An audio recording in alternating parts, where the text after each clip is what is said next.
Welcome to Strange Books Read Aloud. We provide a curated collection of the hidden classics. I'm Thomas, your host and narrator.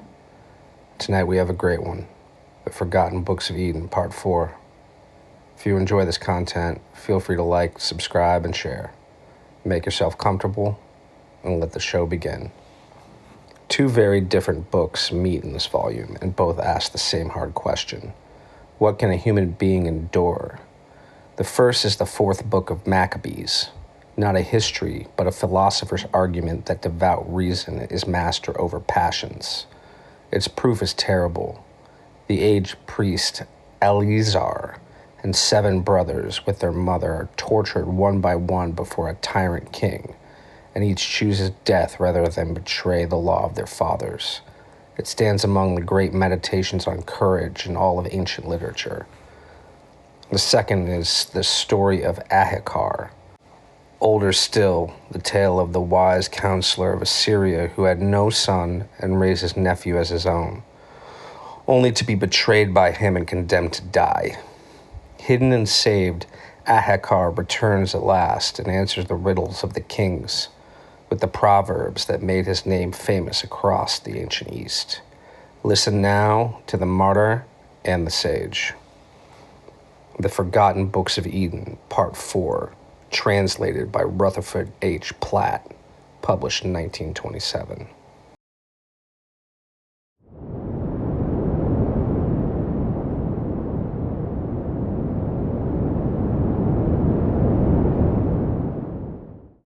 Is proved to control the passions adverse to temperance, gluttony, and lust.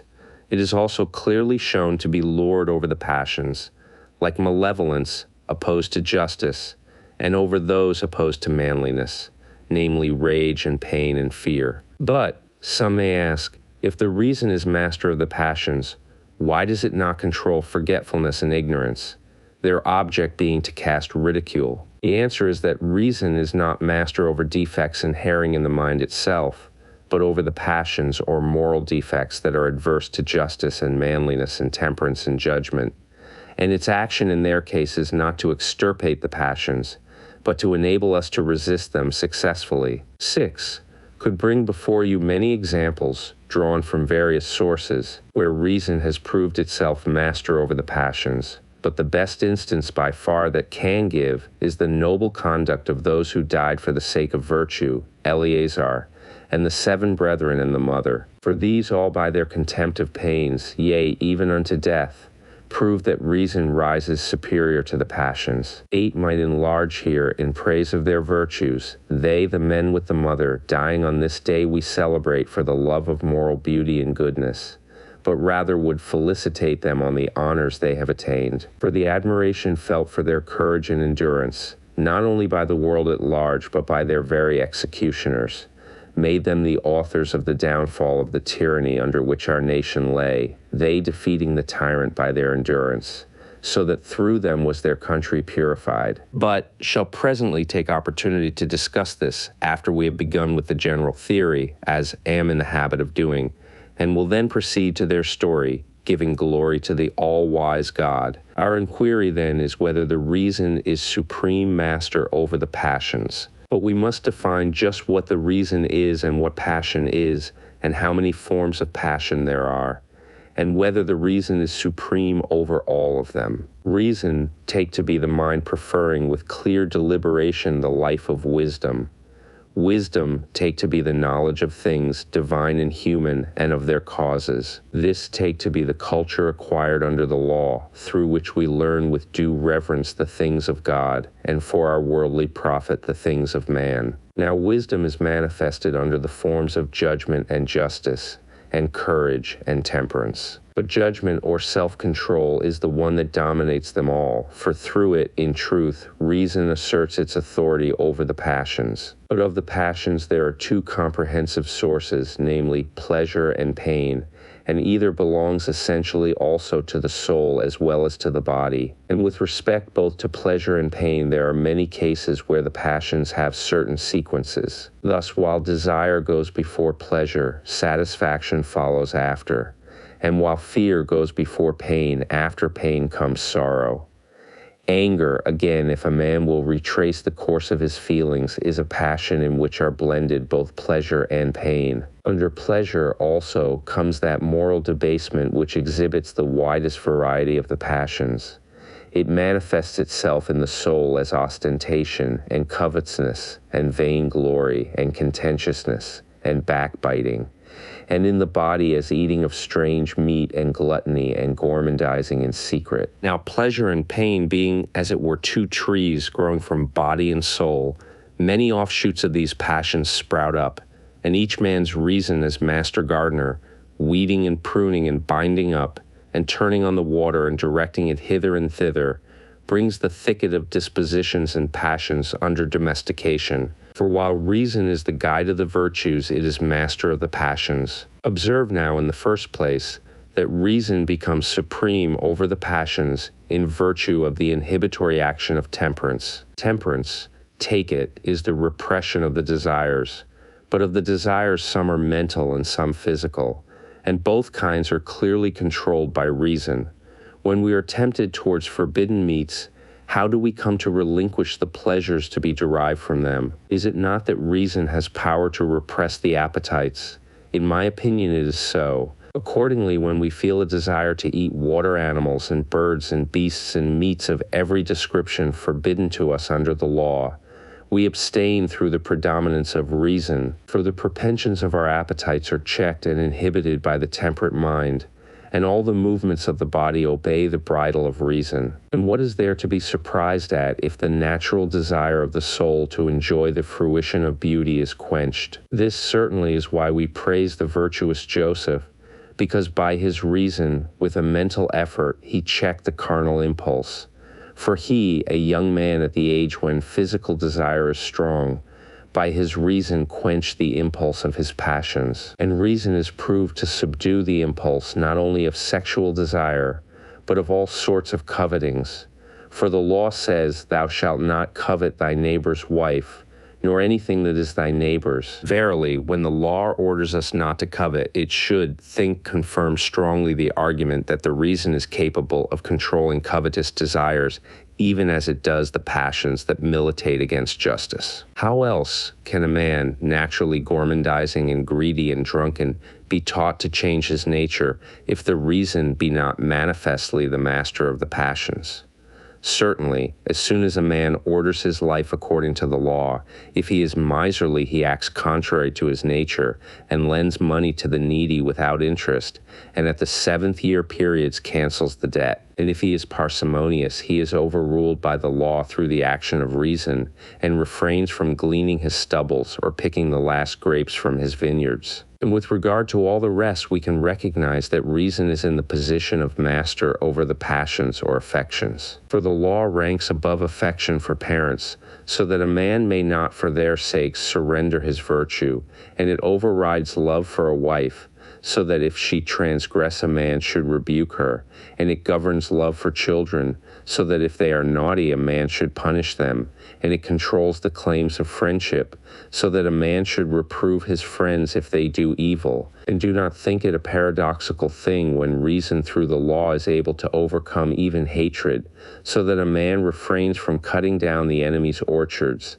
and protects the property of the enemy from the spoilers, and gathers up their goods that have been scattered. And the rule of reason is likewise proved to extend through the more aggressive passions or vices, ambition, vanity, ostentation, pride, and backbiting. For the temperate mind repels all these debased passions, even as it does anger, for it conquers even this. Yea, Moses, when he was angered against Dathan and Abiram, did not give free course to his wrath, but governed his anger by his reason. For the temperate mind is able, as said, to win the victory over the passions, modifying some while crushing others absolutely. Why else did our wise father Jacob blame the houses of Simeon and Levi for their unreasoning slaughter of the tribe of the Shechemites, saying, "Accursed be their anger"? For had not reason possessed the power to restrain their anger, he would not have spoken thus. For in the day when God created man, he implanted in him his passions and inclinations, and also at the very same time set the mind on a throne amidst the senses to be his sacred guide in all things.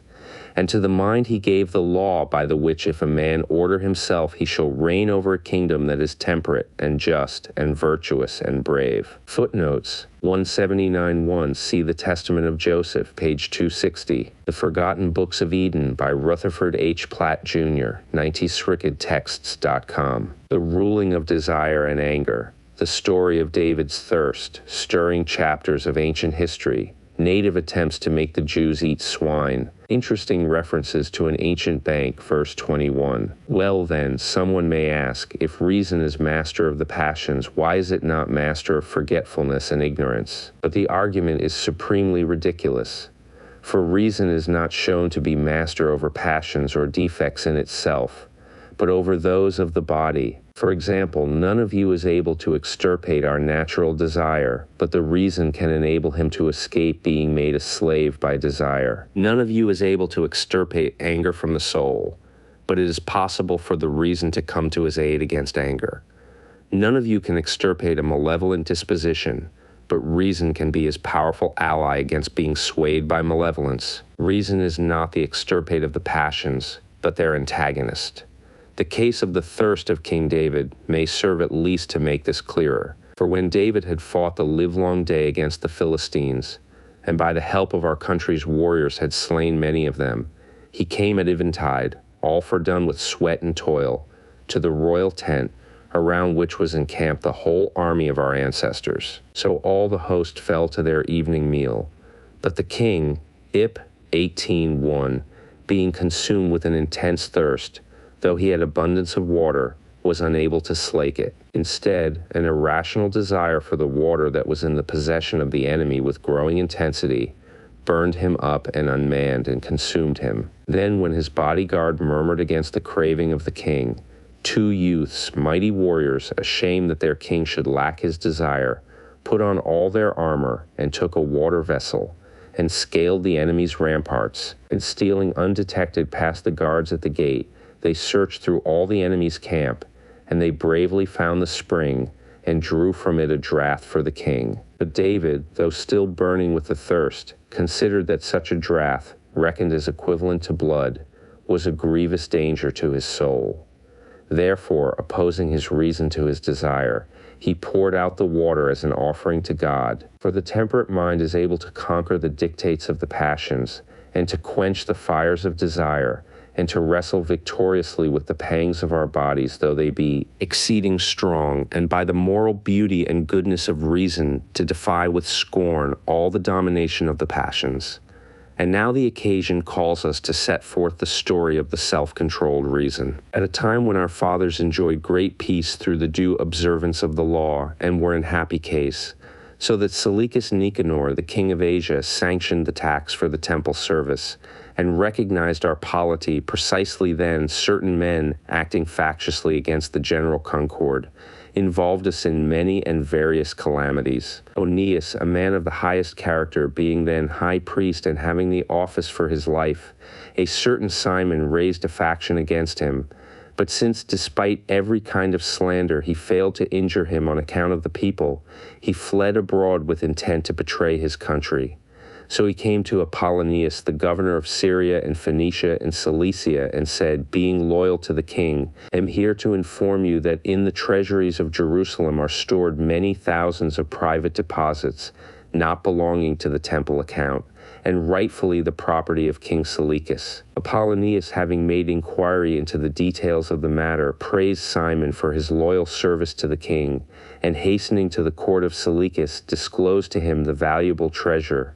Then, after receiving authority to deal with the matter, he promptly marched into our country, accompanied by the accursed Simon and a very powerful army, and announced that he was there by the king's command to take possession of the private deposits in the treasury. Our people were deeply angered by this announcement and protested strongly, considering it an outrageous thing for those who had entrusted their deposits to the temple treasury to be robbed of them, and they threw all possible obstacles in his way. Apollonius, however, with threats, made his way into the temple. Then the priests in the temple and the women and children besought God to come to the rescue of his holy place that was being violated. And when Apollonius with his armed host marched in to seize the moneys, there appeared from heaven angels, riding upon horses, with lightning flashing from their arms, and cast great fear and trembling upon them. And Apollonius fell down half dead in the court of the Gentiles, and stretched out his hands to heaven, and with tears he entreated the Hebrews that they would make intercession for him, and stay the wrath of the heavenly host. For he said that he had sinned and was worthy even of death, and that if he were given his life, he would laud to all men the blessedness of the holy place. Moved by these words, Onias the high priest, although most scrupulous in other cases, made intercession for him, lest King Seleucus should possibly think that Apollonius had been overthrown by a human device and not by divine justice. Apollonius accordingly, after his astonishing deliverance, departed to report to the king the things that had befallen him. But Seleucus dying, his successor on the throne was his son Antiochus Epiphanes, an overweening terrible man, who dismissed Onias from his sacred office, and made his brother Jason high priest instead, the condition being that in return for the appointment Jason should pay him 3,660 talents yearly. So he appointed Jason high priest and made him chief ruler over the people. And he, Jason, introduced to our people a new way of life and a new constitution in utter defiance of the law, so that not only did he lay out a gymnasium on the mount of our fathers, but he actually abolished the service of the temple. Wherefore the divine justice was kindled to anger, and brought Antiochus himself as an enemy against us. For when he was carrying on war with Ptolemy in Egypt, and heard that the people of Jerusalem had rejoiced exceedingly over a report of his death, he immediately marched back against them. And when he had plundered the city, he made a decree denouncing the penalty of death upon any who should be seen to live after the law of our fathers. But he found all his decrees of no avail to break down the constancy of our people to the law. And he beheld all his threats and penalties utterly despised, so that even women for circumcising their sons, though they knew beforehand what would be their fate, were flung together with their offspring headlong from the rocks. When therefore his decrees continued to be contemned by the mass of the people, he personally tried to force by tortures each man separately to eat unclean meats and thus abjure the Jewish religion. Accordingly, the tyrant Antiochus, accompanied by his counselors, sat in judgment on a certain high place with his troops drawn up around him in full armor, and he ordered his guards to drag there every single man of the Hebrews and compel them to eat swine's flesh and things offered to idols. But if any should refuse to defile themselves with the unclean things, they were to be tortured and put to death. And when many had been taken by force, one man first from among the company was brought before Antiochus, a Hebrew whose name was Eleazar, a priest by birth, trained in knowledge of the law, a man advanced in years and well known to many of the tyrant's court for his philosophy. And Antiochus, looking on him, said, "Before, allow the tortures to begin for you, O venerable man, would give you this counsel, that you should eat of the flesh of the swine and save your life. For, respect your age and your gray hairs. Although to have worn them so long a time, and still to cling to the Jewish religion, makes me think you no philosopher. For most excellent is the meat of this animal which nature has graciously bestowed upon us. And why should you abominate it? Truly it is folly not to enjoy innocent pleasures, and it is wrong to reject nature's favors. But it will be still greater folly, think, on your part, if with idle vaporing about truth you shall proceed to defy even me to your own punishment. Will you not awake from your preposterous philosophy? Will you not fling aside the nonsense of your calculations and, adopting another frame of mind befitting your mature years, learn the true philosophy of expediency, and how to my charitable counsel, and have pity on your own venerable age? For consider this too, that even if there be some power whose eye is upon this religion of yours, he will always pardon you for a transgression done under compulsion. Thus, urged by the tyrant to the unlawful eating of unclean meat, Eleazar asked permission to speak.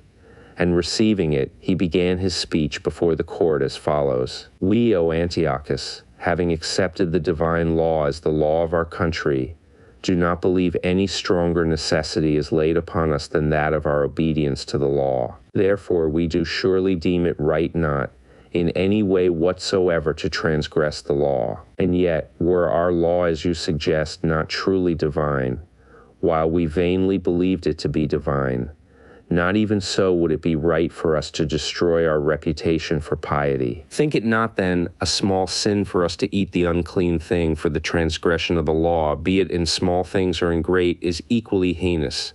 For in either case equally the law is despised, and you scoff at our philosophy, as if under it we were living in a manner contrary to reason. Not so, for the law teaches us self-control, so that we are masters of all our pleasures and desires, and are thoroughly trained in manliness so as to endure all pain with readiness.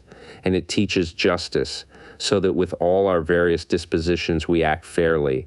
And it teaches righteousness, so that with due reverence we worship only the God who is. Therefore do we eat no unclean meat, for believing our law to be given by God, we know also that the Creator of the world, as a lawgiver, feels for us according to our nature. He has commanded us to eat the things that will be convenient for our souls, and he has forbidden us to eat meats that would be the contrary. But it is the act of a tyrant that you should compel us not only to transgress the law, but should also make us eat in such manner that you may mock at this defilement so utterly abominable to us. But you shall not mock at me thus, neither will break the sacred oaths of my ancestors to keep the law, not even though you tear out mine eyes and bum out mine entrails. 54. Am not so unmanned by old age, but that when righteousness is at stake, the strength of youth returns to my reason. Ip 184. So twist hard your racks and blow your furnace hotter. Do not so pity mine old age as to break the law of my fathers in mine own person. 56. Will not believe thee, O law that waste my teacher. Will not desert thee, O beloved self-control. Will not put thee to shame, O wisdom-loving reason. Nor will deny ye, O venerated priesthood and knowledge of the law. Neither shalt thou sully the pure mouth of mine old age and my lifelong constancy to the law. Clean shall my fathers receive me, unafraid of thy torments even to the death. For thou indeed mayest be tyrant over unrighteous men, but thou shalt not lord it over my resolution in the matter of righteousness, either by thy words or through thy deeds. The Forgotten Books of Eden, by Rutherford H. Platt, Jr., 926we at sacredtext.com. Eliezer, the gentle-spirited old man, shows such fortitude that even as we read these words 2,000 years later, they seem like an inextinguishable fire. But when Eliezer replied thus eloquently to the exhortations of the tyrants, the guards around him dragged him roughly to the torturing place. And first they unclothed the old man, who was adorned with the beauty of holiness. Then, binding his arms on either side, they scourged him, a herald standing and shouting out over against him, "Obey the orders of the king." But the great-souled and noble man, and Eliezer in very truth, was no more moved in his mind than if he were being tormented in a dream. Yea, the old man, keeping his eyes steadfastly raised to heaven, suffered his flesh to be torn by the scourges, till he was bathed in blood, and his sides became a mass of wounds. And even when he fell to the ground because his body could no longer support the pain, he still kept his reason erect and inflexible. With his foot, then one of the cruet guards, as he fell, kicked him native in the side to make him get up. But he endured the anguish, and despised the compulsion, and bore up under the torments. And like a brave athlete taking punishment, the old man outwore his tormentors. The sweat stood on his brow, and he drew his breath in hard gasps, till his nobility of soul extorted the admiration of his tormentors themselves. Hereupon, partly in pity for his old age, partly in sympathy for their friend, partly in admiration of his courage, some of the courtiers of the king went tip to him and said, "Why, O Eleazar, dost thou madly destroy thyself in this misery? We will bring to thee of the seethed meats, but do thou feign only to partake of the swine's flesh, and so save thyself."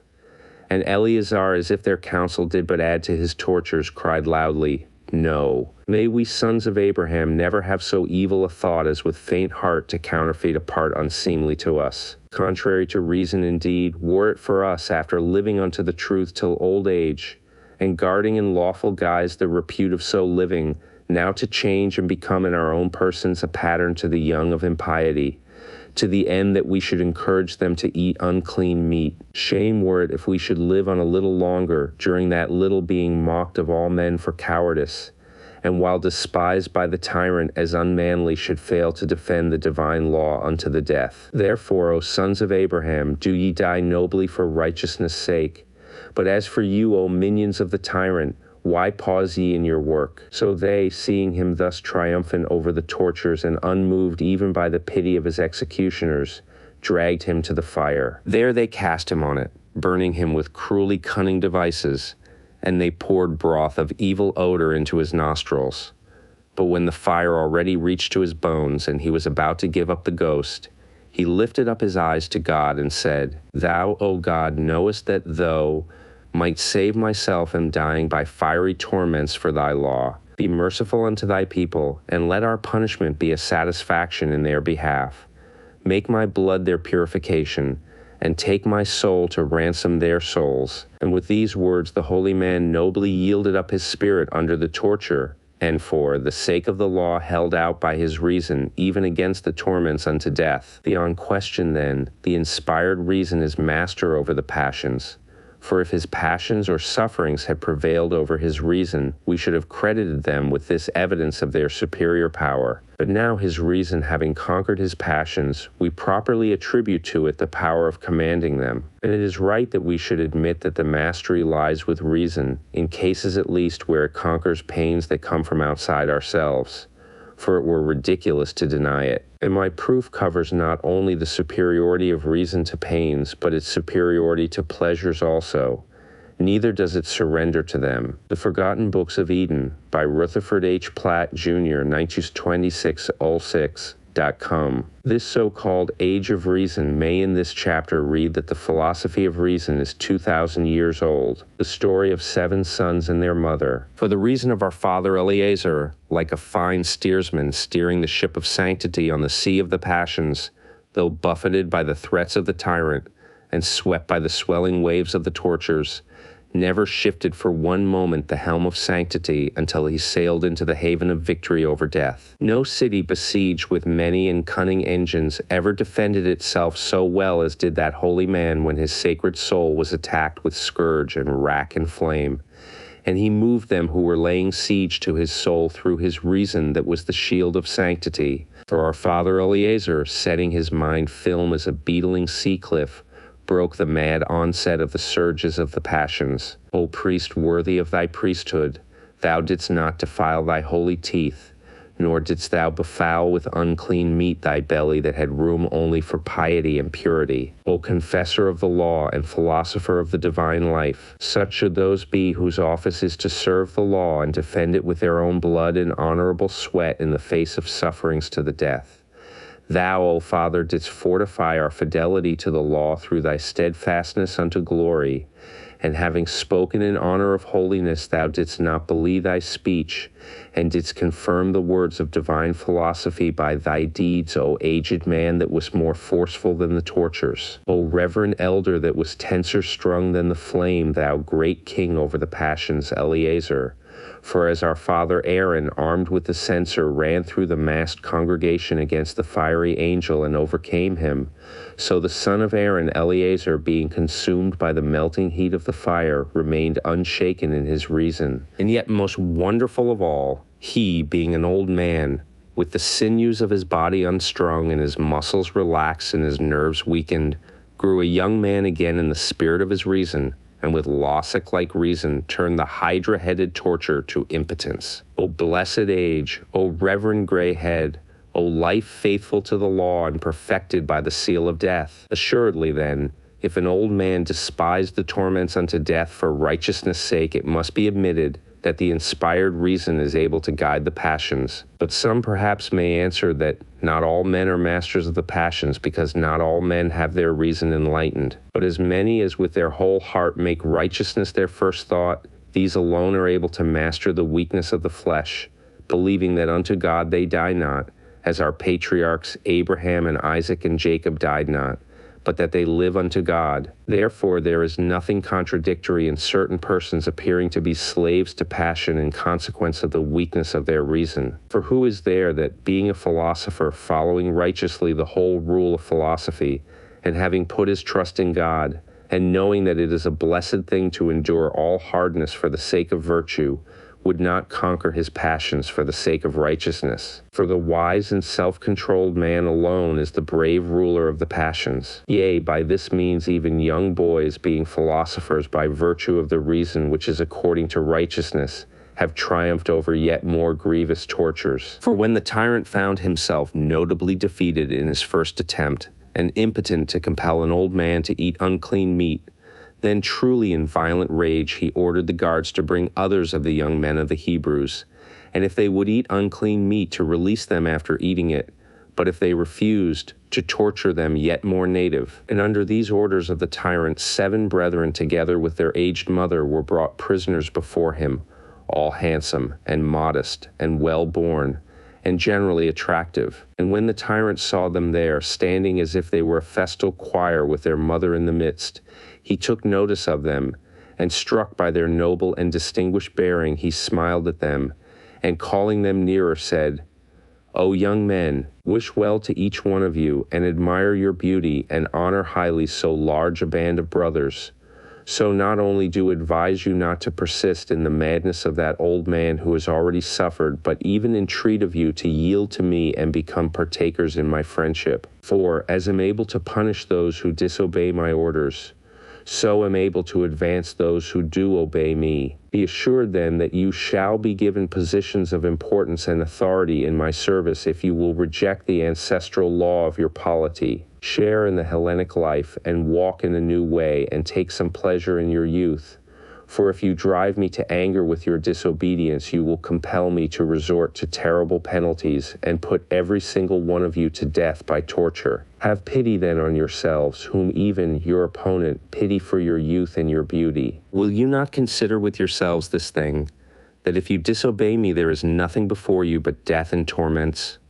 With these words he ordered the instruments of torture to be brought forward in order to persuade them by fear to eat unclean meat. But when the guards had produced wheels, and joint dislocators, and racks, and bone crushers, and catapults, and cauldrons, and braziers, and thumb screws, and iron claws, and wedges, and branding irons, the tyrant spoke again and said, You had better feel fear, my lads, and the justice you worship will pardon your unwilling transgression. But they, hearing his persuasions, and seeing his dreadful engines, not only showed no fear, but actually arrayed their philosophy in opposition to the tyrant, and by their right reason did abase his tyranny. And yet consider, supposing some amongst them to have been faint-hearted and cowardly, what sort of language would they have used? Would it not have been to this effect, Alas, miserable creatures that we are, and foolish above measure! When the king invites us and appeals to us on terms of kind treatment, shall we not obey him? Why do we encourage ourselves with vain desires and dare a disobedience that is to cost us our lives? Shall we not, O men, my brothers, fear the dread instruments and weigh well his threats of the tortures, and abandon these empty vaunts and this fatal bragging? Let us take pity on our own youth and have compassion on our mother's age. And let us lay to heart that if we disobey, we shall die, and even the divine justice will have mercy on us, if compelled by necessity we yield to the king in fear. Why should we cast away from us this dear life and rob ourselves of this sweet world? Let us not strive against necessity, nor with vain confidence invite our torture. Even the law itself does not willingly condemn us to death.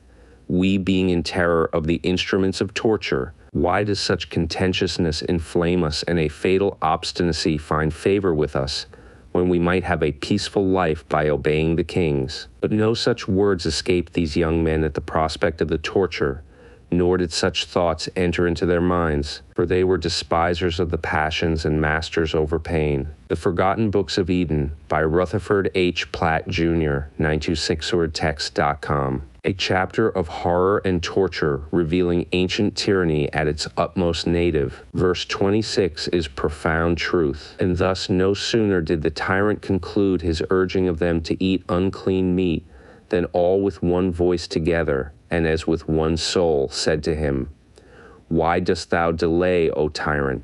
We are ready to die rather than transgress the commandments of our fathers. For we should be putting our ancestors also to shame if we did not walk in obedience to the law and take Moses as our counselor. O tyrant that counselest us to transgress the law, do not, hating us, pity us beyond ourselves.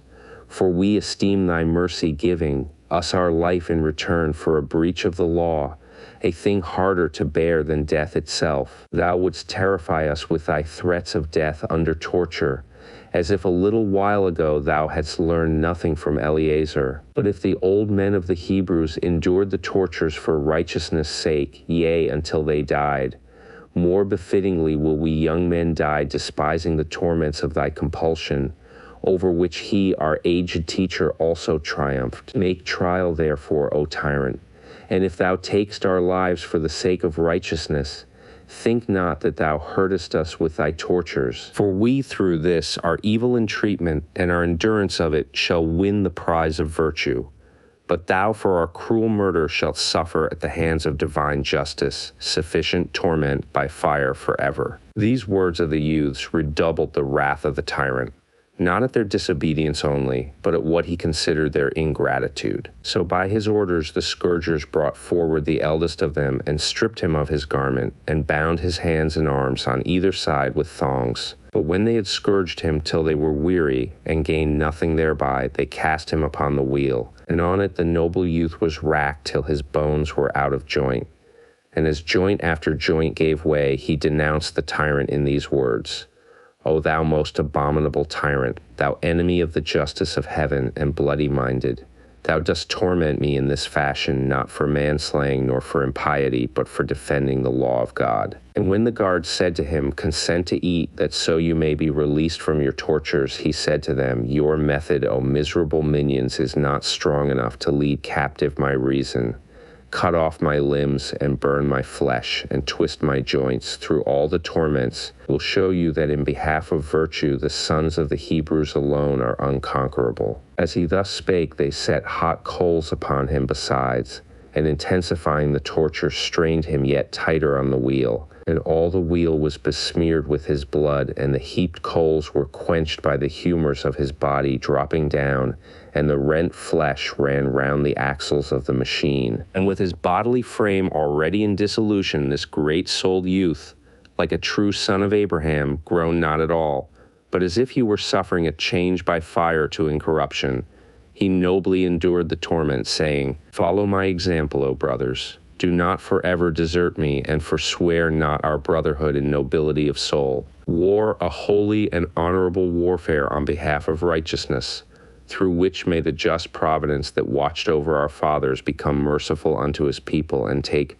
vengeance on the accursed tyrant. And with these words the holy youth yielded up the ghost. But while all were wondering at his constancy of soul, the guards brought forward the second in age of the sons, and grappling him with sharp-clawed hands of iron, they fastened him to the engines and the catapult. But when they heard his noble resolve in answer to their question, would he eat rather than he tortured, these panther-like beasts tore at his sinews with claws of iron, and rent away all the flesh from his cheeks, and tore off the skin from his head. But he steadfastly enduring this agony said, How sweet is every form of death for the sake of the righteousness of our fathers. And to the tyrant he said, O most ruthless of tyrants, doth not it seem to thee that at this moment thou thyself sufferest tortures worse than mine in seeing thy tyranny's arrogant intention overcome by my endurance for righteousness' sake? For am supported under pain by the joys that come through virtue, whereas thou art in torment whilst glorying in thy impiety. Neither shalt thou escape, O most abominable tyrant, the penalties of the divine wrath. And when he had bravely met his glorious death, the third son was brought forward, and was earnestly entreated by many to taste, and so to save himself. But he answered in a loud voice, Are ye ignorant that the same father begat me and my brothers that are dead, and the same mother gave us birth, and in the same doctrines was brought up? 29. Do not forswear the noble bond of brotherhood. Therefore, if ye have any engine of torment, apply it to this body of mine. For my soul ye cannot reach, not if you would. But they were greatly angered at the bold speech of the man, and they dislocated his hands and his feet with their dislocating engines, and wrenched his limbs out of their sockets, and unstrung them. And they twisted round his fingers, and his arms, and his legs, and his elbow joints. And in no wise being able to strangle his spirit, they stripped off his skin, taking the points of the fingers with it, and tore in Scythian fashion the scalp from his head, and straightway brought him to the wheel. And on this they twisted his spine till he saw his own flesh hanging in strips, and great gouts of blood pouring down from his entrails. And at the point of death he said, We, O most abominable tyrant, suffer thus for our upbringing and our virtue that are of God. But thou, for thy impiety and thy cruelty, shall endure torments without end. And when this man had died worthily of his brothers, they brought up the fourth, and said to him, Be not thou also mad with the same madness as thy brethren, but obey the king and save thyself. But he said unto them, For me ye have no fire so exceeding hot as to make me a coward. By the blessed death of my brethren, by the eternal doom of the tyrant, and by the glorious life of the righteous, will not deny my noble brotherhood. Invent tortures, O tyrant, in order that thou mayest learn thereby that am brother of those who have been already tortured. When he heard this, the bloodthirsty, murderous, and utterly abominable Antiochus bade them cut out his tongue. But he said, Even if thou dost remove my organ of speech, God is a hearer also of the speechless. Lo, put out my tongue ready, cut it out, for thou shalt not thereby silence my reason. Gladly do we give our bodily members to be mutilated for the cause of God, but God will speedily pursue after thee, for thou cuttest out the tongue that sang songs of praise unto him. But when this man also was put to a death of agony with the tortures, the fifth sprang forward, saying, Lo, shrink not, O tyrant, from demanding the torture for virtue's sake. Yea, of myself come forward, in order that slaying me also thou mayest by yet more misdeeds increase the penalty thou owest to the justice of heaven. O enemy of virtue and enemy of man, for what crime dost thou destroy us in this way? Doth it seem evil to thee that we worship the Creator of all and live according to his virtuous law? But these things are worthy of honors, not of tortures, if thou didst understand human aspirations and hadst hope of salvation before God. Lo, now thou art God's enemy, and makest war on those that worship God. As he spake thus, the guards bound him and brought him before the catapult. And they tied him thereto on his knees, and fastening them there with iron clamps, they wrenched his loins over the rolling wedge, so that he was completely curled back like a scorpion, and every joint was disjointed. And thus in grievous strait for breath and anguish of body he exclaimed, Glorious, O tyrant! Glorious against thy will are the boons that thou bestowest on me, enabling me to show my fidelity to the law through yet more honorable tortures. And when this man also was dead, the sixth was brought, a mere boy, who in answer to the tyrant's inquiry whether he was willing to eat and be released, said, I am not so old in years as my brethren, but am as old in mind. For we were born and reared for the same purpose, and are equally bound also to die for the same cause. So if thou choosest to torture us for not eating unclean meat, torture. As he spake these words, they brought him to the wheel, and with care they stretched him out, and dislocated the bones of his back, and set fire under him. And they made sharp skewers red hot, and ran them into his back, and piercing through his sides, they burned away his entrails also. But he, in the midst of his tortures, exclaimed, O contest worthy of saints, wherein so many of us brethren in the cause of righteousness have been entered for a competition in torments, and have not been conquered. For the righteous understanding, O tyrant, is unconquerable. In the armor of virtue, go to join my brothers in death, and to add in myself one strong avenger more to punish thee, O deviser of the tortures and enemy of the truly righteous. We 6 youths have overthrown thy tyranny, for is not thine impotence to alter our reason or force us to eat unclean meat and overthrow for thee. Thy fire is cool for us. Thy engines of torture torment not, and thy violence is impotent. 61. For the guards have been officers for us, not of a tyrant, but of the divine law, and therefore have we our reason yet unconquered. The Forgotten Books of Eden by Rutherford H. Platt, Jr. at sacredtext.com. And when this one also died a blessed death, being cast into the cauldron, the seventh son, the youngest of them all, came forward.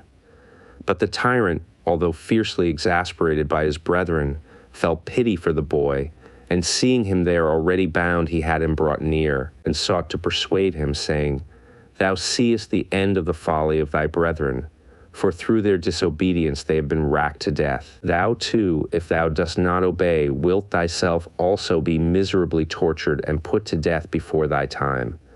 But if thou dost obey, thou shalt be my friend, and thou shalt be advanced to high office in the business of the kingdom. And while thus appealing to him, he sent for the boy's mother, in order that in her sorrow for the loss of so many sons she might urge the survivor to obey and be saved. But the mother, speaking in the Hebrew tongue, as shall tell later on, encouraged the boy, and he said to the guards, Loose me, that may speak to the king and to all his friends with him. And they, rejoicing at the boy's request, made haste to loose him. And running up to the red-hot brazier, O impious tyrant, he cried, and most ungodly of all sinners, art thou not ashamed to take thy blessings and thy kingship at the hands of God, and to slay his servants and torture the followers of righteousness, for which things the divine justice delivers thee unto a more rapid and an eternal fire and torments, which shall not leave hold on thee to all eternity? Art thou not ashamed, being a man, O wretch with the heart of a wild beast, to take men of like feelings with thyself, made from the same elements, and tear out their tongues, and scourge and torture them in this manner? But while they have fulfilled their righteousness towards God in their noble deaths, thou shalt miserably cry, Woe is met for thy unjust slaying of the champions of virtue. And then, standing on the brink of death, he said, Allem no renegade to the witness borne by my brethren, and call upon the God of my fathers to be merciful unto my nation. And thee will he punish both in this present life and after that thou art dead. And with this prayer he cast himself into the red-hot brazier, and so gave up the ghost.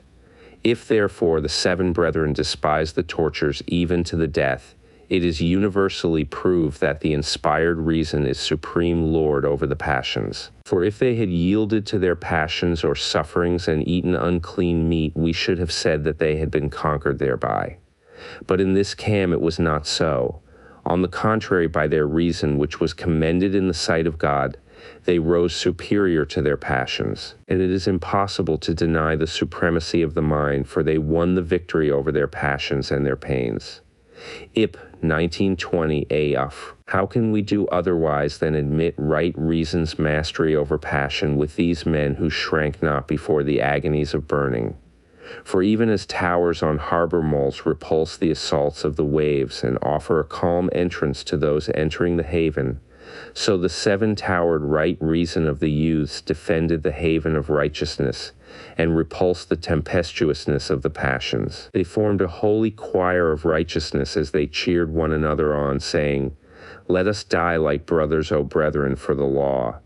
Let us imitate the three children at the Assyrian court who despised this same ordeal of the furnace. Let us not turn cravens before the proof of righteousness. And one said, Brother, be of good cheer. And another, Bear it out nobly. And another, recalling the past, Remember of what stock ye are, and at whose fatherly hand Isaac for righteousness' sake yielded himself to be a sacrifice. And each and all of them together, looking at each other brightly and very boldly, said, With a whole heart will we consecrate ourselves unto God, who gave us our souls, and let us lend our bodies to the keeping of the law. Let us not fear him who thinketh he kills, for a great struggle and peril of the soul awaits in eternal torment those who transgress the ordinance of God. Let us then arm ourselves with divine reason's mastery of the passions. After this our passion, Abraham, Isaac, and Jacob shall receive us, and all our forefathers shall praise us.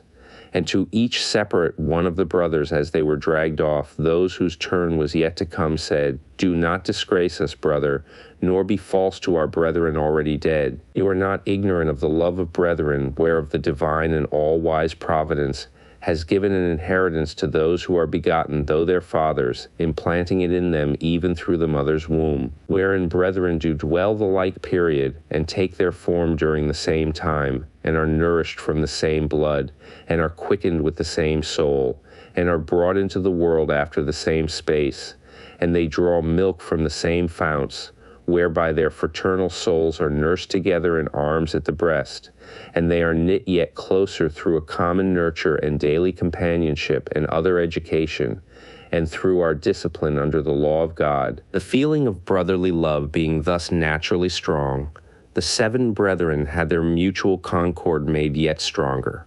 For trained in the same law, and disciplined in the same virtues, and brought up together in the upright life, they loved one another the more abundantly. Their common zeal for moral beauty and goodness heightened their mutual concord, for in conjunction with their piety it rendered their brotherly love more fervent. But though nature, companionship, and their virtuous disposition increased the ardor of their brotherly love, nevertheless the surviving sons through their religion supported the sight of their brethren, who were on the rack being tortured to death. Nay more, they even encouraged them to face the agony, so as not only to despise their own tortures, but also to conquer their passion of brotherly affection for their brethren. We now shudder when we hear of the suffering of those youths, but they, not only seeing it with their eyes, nor merely hearing the spoken imminent threat, but actually feeling the pang, endured it through, and that in the torture by fire than which what greater agony can be found. For sharp and stringent is the power of fire, and swiftly did it bring their bodies to dissolution. And think it not wonderful if with those men reason triumphed over the tortures, when even a woman's soul despised a yet greater diversity of pains. For the mother of the 7 youths endured the torments inflicted on each several one of her children. But consider how manifold are the yearnings of a mother's heart, so that her feeling for her offspring becomes the center of her whole world. And indeed, here, even the irrational animals have for their young an affection and love similar to men's. For example, among the birds, the tame ones sheltering under our roofs defend their nestlings, and those that nest upon the mountain tops, and in the rock clefts, and in the holes of trees, and in the branches, and hatch their young there, do also drive away the intruder. And then, if they be unable to drive him away, they flutter around the nestlings in a passion of love, calling to them in their own speech, and they give succor to their young ones in whatever fashion they can. And what need have we of examples of the love of offspring among irrational animals, when even the bees, about the season of the making of the comb, fend off intruders, and stab with their sting as with a sword those who approach their brood, and do battle against them even to the death? But she, the mother of those young men, with a soul like Abraham, was not moved from her purpose by her affection for her children. The Forgotten Books of Eden, by Rutherford H. Platt, Jr., 19 Farndusuk, at sacredtext.com. A comparison of a mother's and father's affections in this chapter are some mountain peaks of eloquence. Reason of the sons, lord over the passions. O religion that weighs dearer to the mother than her children. The mother, having 2 choices before her, religion and the present saving alive of her 7 sons according to the tyrant's promise, loved rather religion, which saveth unto eternal life according to God. Oh, how may express the passionate love of parents for children.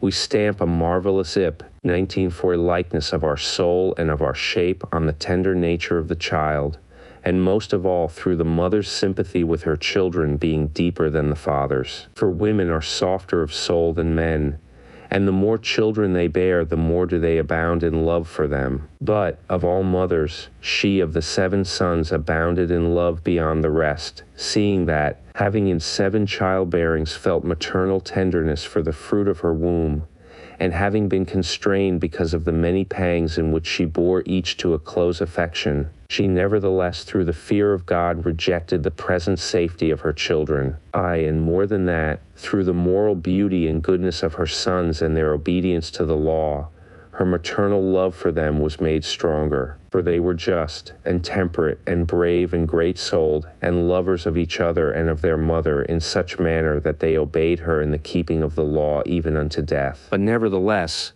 though she had so many temptations to yield to her maternal instincts, in no single instance did the dreadful variety of tortures have power to alter her reason. But the mother urged each son separately and all together to die for their religion. O holy nature and parental love and yearning of parents for offspring, and wages of nursing, and unconquerable affection of mothers. The mother, seeing them one by one racked and burned, remained unshaken in soul for religion's sake.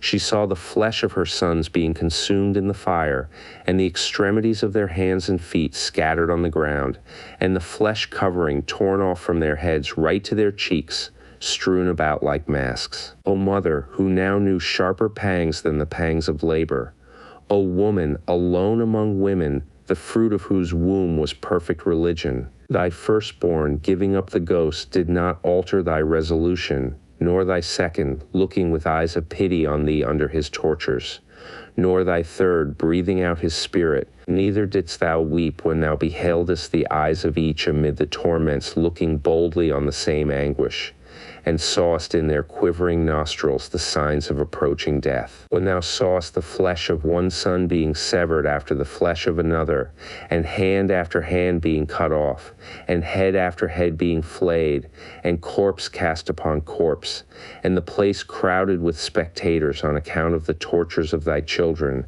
thou sheddest not a tear. Not the melodies of the sirens, nor the songs of swans with sweet sound do so charm the hearer's ears, as sounded the voices of the sons speaking to the mother from amid the torments. How many and how great were the tortures with which the mother was tormented, while her sons were being tortured with torments of rack and fire. But inspired reason lent her heart a man's strength under her passion of suffering, and exalted her to make no account of the present yearnings of mother love. And although she saw the destruction of her 7 children, and the many and varied forms of their torments, the noble mother willingly surrendered them through faith in God. Ip 1954. For she beheld in her own mind, even as it had been cunning advocates in a council chamber, nature and parenthood and mother love, and her children on the rack, and it was as if she, the mother, having the choice between 2 votes in the case of her children, one for their death and one to save them alive, thereupon regarded not the saving of her 7 sons for a little time, but, as a true daughter of Abraham, called to mind his God-fearing courage. O mother of the race, vindicator of our law, defender of our religion, and winner of the prize in the struggle within thyself. O woman, nobler to resist than men, and braver than warriors to endure.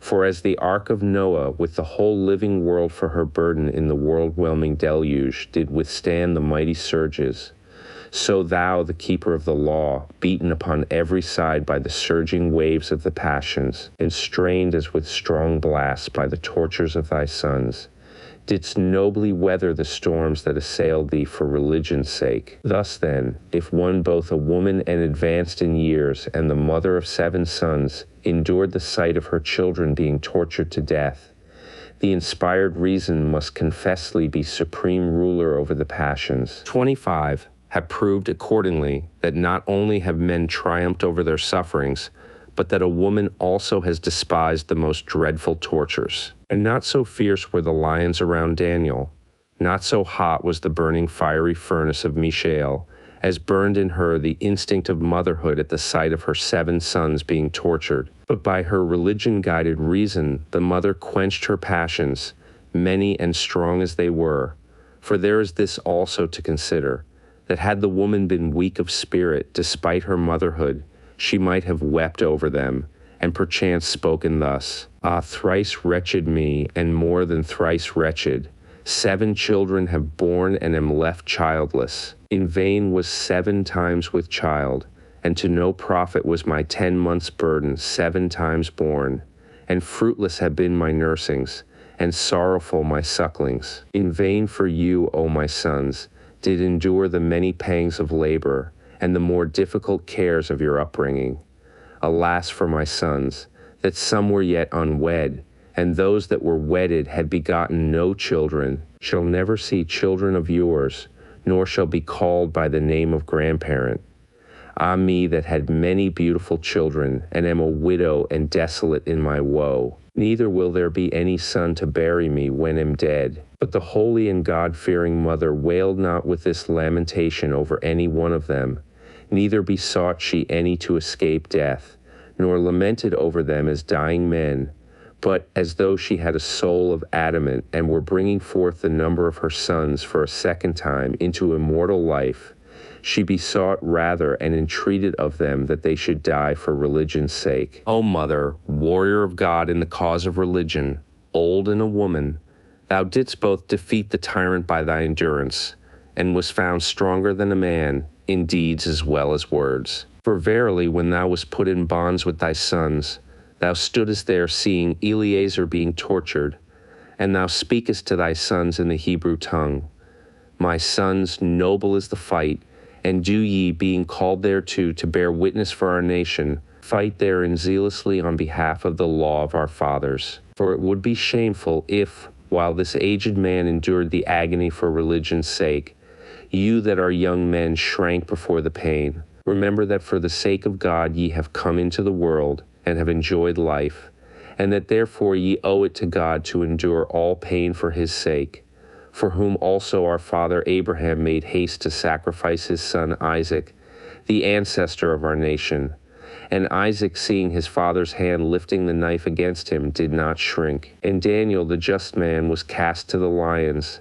And Ananias, Azarias, and Mishael were flung into the furnace of fire, and they endured for God's sake. And ye also, having the same faith unto God, be not troubled, for it were against reason that ye, knowing righteousness, should not withstand the pains. With these words the mother of the seven encouraged every single one of her sons to die, rather than transgress the ordinance of God. They themselves also, knowing well that men dying for God live unto God, as live Abraham and Isaac and Jacob and all the patriarchs. The Forgotten Books of Eden by Rutherford H. Platt, Jr. at sacredtext.com. The famous Athletes of Righteousness. Here ends the story of courage called the Fourth Book of Maccabees. Some of the guards declared that when she also was about to be seized and put to death, she cast herself on the pyre in order that no man might touch her body. O mother, that together with thy 7 sons didst break the tyrant's force, and bring to naught his evil devices, and gavest an example of the nobleness of faith. Thou wert nobly set as a roof upon thy sons as pillars, and the earthquake of the torments shook thee not at all. Rejoice therefore, pure-souled mother, having the hope of thy endurance certain at the hand of God. Not so majestic stands the moon amid the stars in heaven as thou, having lit the path of thy 7 star-like sons unto righteousness, standest in honor with God, and thou art set in heaven with them. For thy childbearing was from the son of Abraham. And had it been lawful for us to paint, as might some artists, the tale of thy piety, would not the spectators have shuddered at the mother of 7 sons suffering for righteousness' sake multitudinous tortures even unto death? And indeed it were fitting to inscribe these words over their resting place, speaking for a memorial to future generations of our people. Here lie an aged priest, and a woman full of years, and her 7 sons, through the violence of a tyrant desiring to destroy the Hebrew nation. They vindicated the rights of our people, looking unto God and enduring the torments even unto death. For truly it was a holy war which was fought by them. For on that day virtue, proving them through endurance, set before them the prize of victory and incorruption in everlasting life. But the first in the fight was Eleazar, and the mother of the 7 sons played her part, and the brethren fought. The tyrant was their adversary, and the world and the life of man were the spectators. And righteousness won the victor and gave the crown to her athletes. Who but wondered at the athletes of the true law? Who were not amazed at them? The tyrant himself and his whole council admired their endurance, whereby they now do both stand beside the throne of God and live the blessed age. For Moses says, all also who have sanctified themselves are under thy hands. And these men therefore, having sanctified themselves for God's sake, not only have received this honor, but also the honor that through them the enemy had no more power over our people, and the tyrant suffered punishment, and our country was purified, they having as it were become a ransom for our nation's sin. And through the blood of these righteous men and the propitiation of their death, the divine providence delivered Israel that before was evil entreated. For when the tyrant Antiochus saw the heroism of their virtue, and their endurance under the tortures, he publicly held up their endurance to his soldiers as an example, and he thus inspired his men with a sense of honor and heroism on the field of battle and in the labors of besieging, so that he plundered and overthrew all his enemies. O Israelites, children born of the seed of Abraham, obey this law and be righteous in all ways, recognizing that inspired reason is Lord over the passions and over pains, not only from within but from without ourselves, by which means those men, delivering up their bodies to the torture for righteousness' sake, not only won the admiration of mankind, but were deemed worthy of a divine inheritance. And through them the nation obtained peace, and restoring the observance of the law in our country, hath captured the city from the enemy, and vengeance hath pursued the tyrant Antiochus upon earth, and in death he suffers punishment. For when he failed utterly to constrain the people of Jerusalem to live like Gentiles, and abandon the customs of our fathers, he thereupon left Jerusalem, and marched away against the Persians. Now these are the words that the mother of the 7 sons, the righteous woman, spake to her children. Was a pure maiden, and strayed not from my father's house, and kept guard over the rib that was builded into Eve. No seducer of the desert, no deceiver in the field, corrupted me, nor did the false beguiling serpent sully the purity of my maidenhood. Lived with my husband all the days of my youth, but when these my sons were grown up, their father died. Happy was he, for he lived a life blessed with children, and he never knew the pain of their loss. Who, while he was yet with us, taught you the law and the prophets.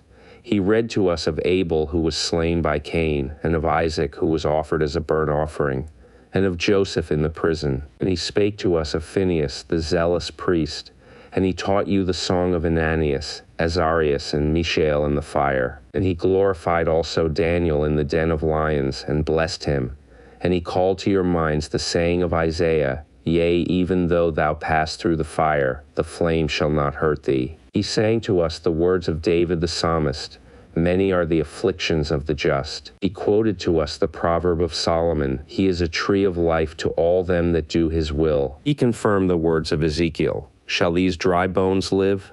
For he forgat not the song that Moses taught, which teaches, I will slay and will make alive. This is your life and the blessedness of your days. Ah, cruel was the day, and yet not cruel, when the cruel tyrant of the Greeks set the fire blazing for his barbarous braziers, and with his passions boiling brought to the catapult and back again to his tortures the 7 sons of the daughter of Abraham, and blinded the eyeballs of their eyes, and cut out their tongues, and slew them with many kinds of torment, for which cause the judgment of God pursued, and shall pursue, the accursed wretch. But the sons of Abraham with their victorious mother are gathered together unto the place of their ancestors, having received pure and immortal souls from God, to whom be glory forever and ever. The Forgotten Books of Eden by Rutherford H. Platt, Jr., 1906, text.com. The Story of Ahikar. We have in the story of Ahikar one of the most ancient sources of human thought and wisdom. Its influence can be traced through the legends of many people, including the Quran and the Old and New Testaments. A mosaic found in Treves, Germany, pictured among the wise men of the world the character of Ahikar. Here is his colorful tale. The date of this story has been a subject of lively discussion. Scholars finally put it down about the 1st century when they were proved in error by the original story turning up in an Aramaic papyrus of 500 BC among the ruins of Elephantine. The story is obviously fiction and not history. In fact, a reader can make its acquaintance in the supplementary pages of the Arabian Nights. It is brilliantly written, and the narrative, which is full of action, intrigue, and narrow escape, holds the attention to the last. The liberty of imagination is the most precious possession of the writer. The writing divides itself into 4 phases. 1, the narrative. 2, the teaching, a remarkable series of proverbs. 3, the journey to Egypt.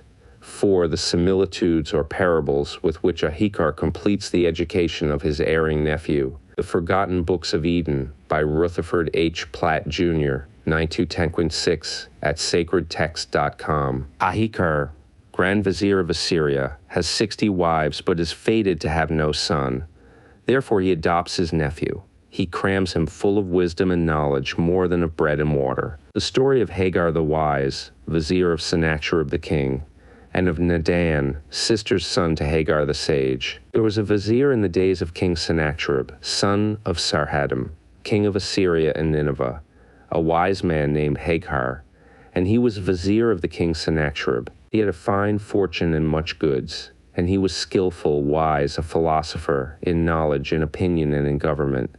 And he had married 60 women, and had built a castle for each of them. But with it all he had no child by any of these women who might be his heir, and he was very sad on account of this. And one day he assembled the astrologers and the learned men and the wizards, and explained to them his condition and the matter of his barrenness. And they said to him, Go, sacrifice to the gods, and beseech them that perchance they may provide thee with a boy. And he did as they told him, and offered sacrifices to the idols, and besought them, and implored them with request and entreaty.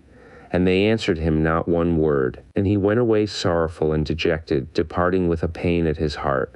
And he returned and implored the Most High God, and believed, beseeching him with a burning in his heart, saying, O Most High God, O Creator of the heavens and of the earth, O Creator of all created things, 10 beseech thee to give me a boy, that may be consoled by him, that he may be present at my heath, that he may close my eyes, and that he may bury me. Then there came to him a voice saying, Inasmuch as thou hast relied first of all on graven images, and hast offered sacrifices to them, for this reason thou shalt remain childless thy life long. But take Nadan thy sister's son, and make him thy child, and teach him thy learning and thy good breeding, and at thy death he shall bury thee.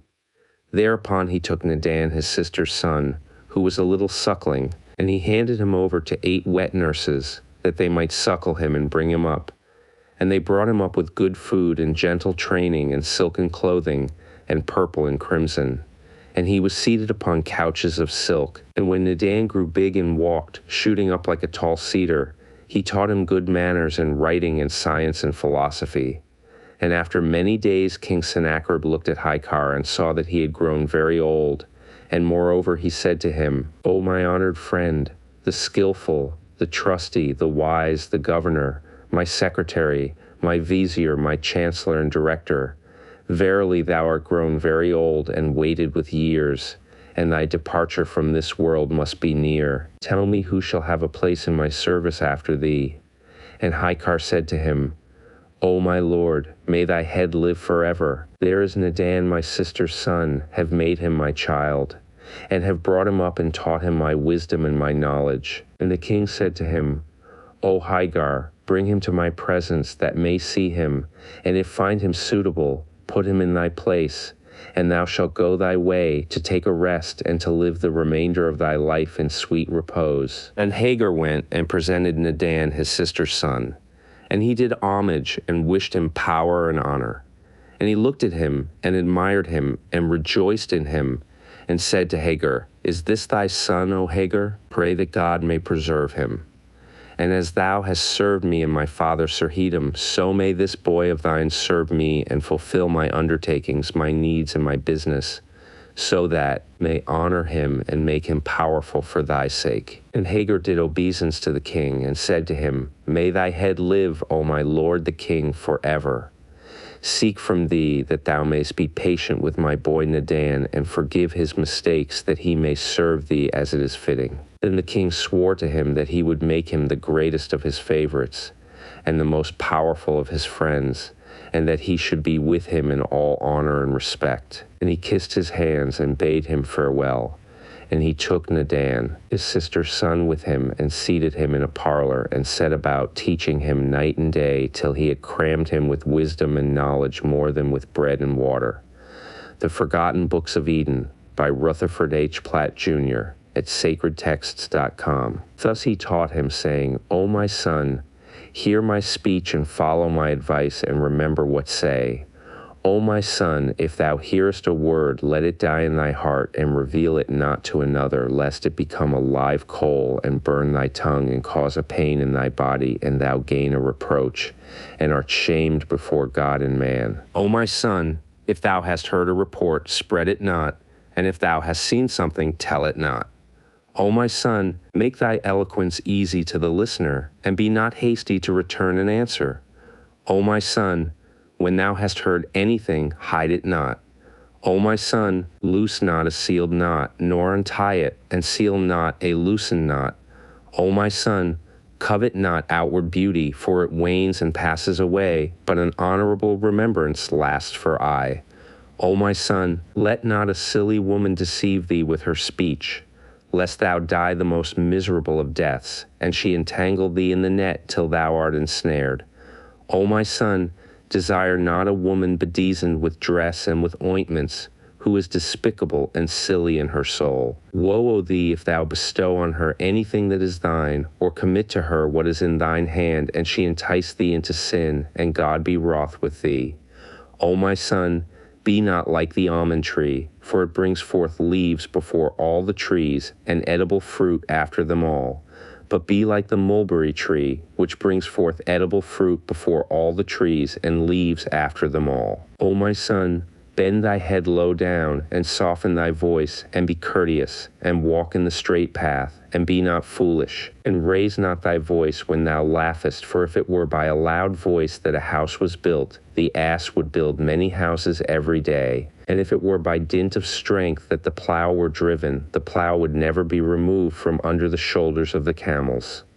O son, the removing of stones with a wise man is better than the drinking of wine with a sorry man. O my son, pour out thy wine on the tombs of the just, and drink not with ignorant, contemptible people.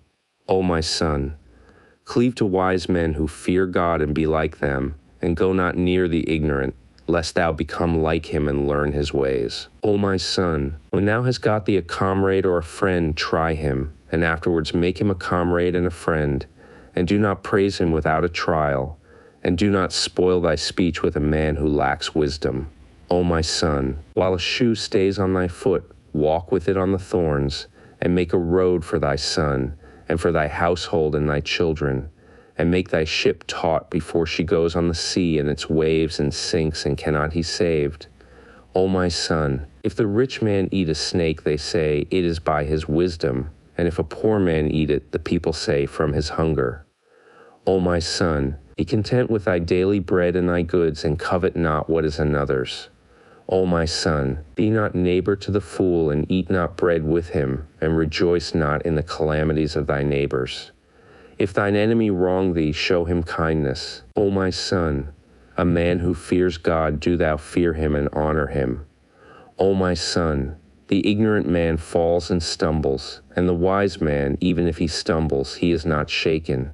And even if he falls, he gets up quickly, and if he is sick, he can take care of his life. But as for the ignorant, stupid man, for his disease there is no drug. O my son, if a man approach thee who is inferior to thyself, go forward to meet him and remain standing. And if he cannot recompense thee, his Lord will recompense thee for him. O my son, spare not to beat thy son, for the drubbing of thy son is like manure to the garden, and like tying the mouth of a purse, and like the tethering of beasts, and like the bolting of the door. O my son, restrain thy son from wickedness, and teach him manners before he rebels against thee and brings thee into contempt amongst the people. And thou hang thy head in the streets, and the assemblies, and thou be punished for the evil of his wicked deeds. O my son, get thee a fat ox with a foreskin, and an ass great with its hooves, and get not an ox with large horns, nor make friends with a tricky man, nor get a quarrelsome slave, nor a thievish handmaid, for everything which thou committest to them they will ruin. O my son, let not thy parents curse thee, and the Lord be pleased with them. For it hath been said, he who despiseth his father or his mother, let him die the death, mean the death of sin. And he who honoreth his parents shall prolong his days and his life, and shall see all that is good. O my son, walk not on the road without weapons, for thou knowest not when the foe may meet thee, so that thou mayst be ready for him. O my son, be not like a bare, leafless tree that doth not grow, but be like a tree covered with its leaves and its boughs. For the man who has neither wife nor children is disgraced in the world, and is hated by them, like a leafless and fruitless tree. O my son, be like a fruitful tree on the roadside, whose fruit is eaten by all who pass by, and the beasts of the desert rest under its shade, and eat of its leaves. O my son, every sheep that wanders from its path and its companions becomes food for the wolf. O my son, say not, my Lord is a fool and am wise, and relate not the speech of ignorance and folly, lest thou be despised by him. O my son, be not one of those servants to whom their Lord say, Get away from us, but be one of those to whom they say, Approach and come near to us. O my son, caress not thy slave in the presence of his companion, for thou knowest not which of them shall be of most value to thee in the end. O my son, be not afraid of thy Lord who created thee, lest he be silent to thee.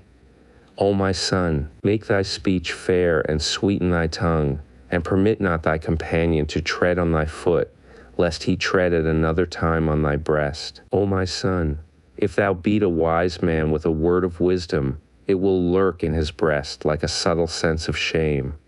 But if thou drub the ignorant with a stick, he will neither understand nor hear.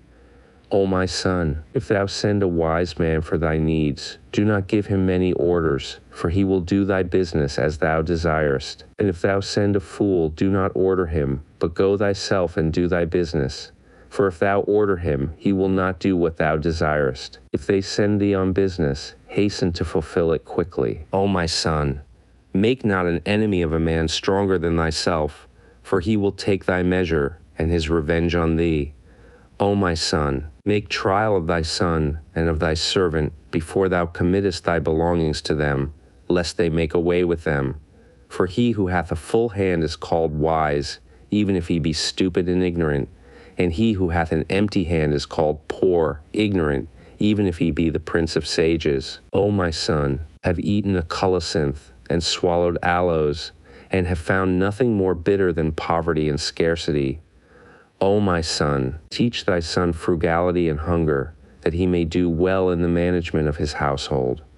O my son, teach not to the ignorant the language of wise men, for it will be burdensome to him. O my son, display not thy condition to thy friend, lest thou be despised by him. O my son, the blindness of the heart is more grievous than the blindness of the eyes, for the blindness of the eyes may be guided little by little, but the blindness of the heart is not guided, and it leaves the straight path, and goes in a crooked way.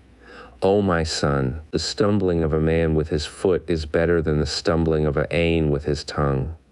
O my son, a friend who is near is better than a more excellent brother who is far away. O my son, beauty fades, but learning lasts, and the world wanes and becomes vain.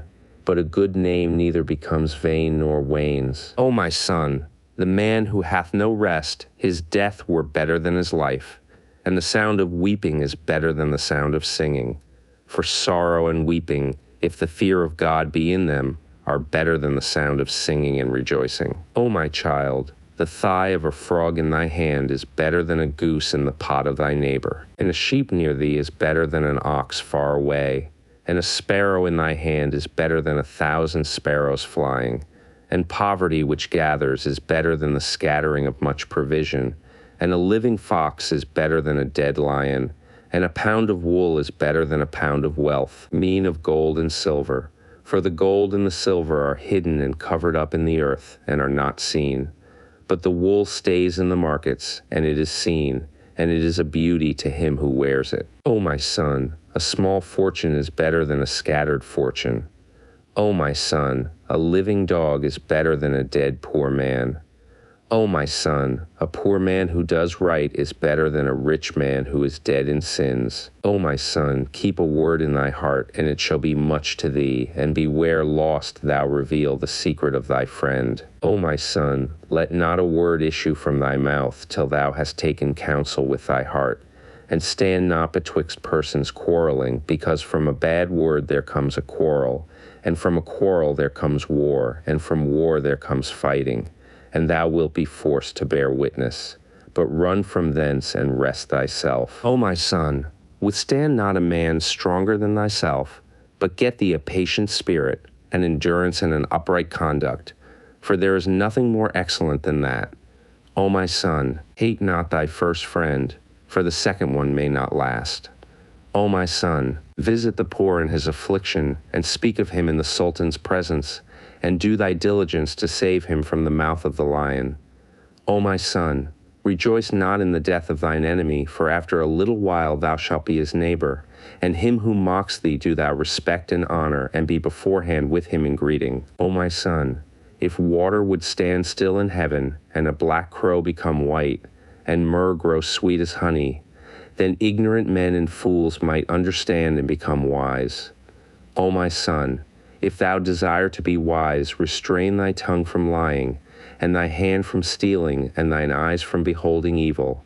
Then thou wilt be called wise. O my son, let the wise man beat thee with a rod, but let not the fool anoint thee with sweet salve. Be humble in thy youth, and thou shalt be honored in thine old age. O my son, withstand not a man in the days of his power, nor a river in the days of its flood. O my son, be not hasty in the wedding of a wife, for if it turns out well, she will say, My Lord, make provision for me. And if it turns out ill, she will rate at him who was the cause of it. O my son, whosoever is elegant in his dress, he is the same in his speech. And he who has a mean appearance in his dress, he also is the same in his speech. O my son, if thou hast committed a theft, make it known to the Sultan, and give him a share of it, that thou mayst be delivered from him. For otherwise thou wilt endure bitterness. O my son, make a friend of the man whose hand is satisfied and filled, and make no friend of the man whose hand is closed and hungry. There are 4 things in which neither the king nor his army can be secure: oppression by the vizier, and bad government, and perversion of the will, and tyranny over the subject.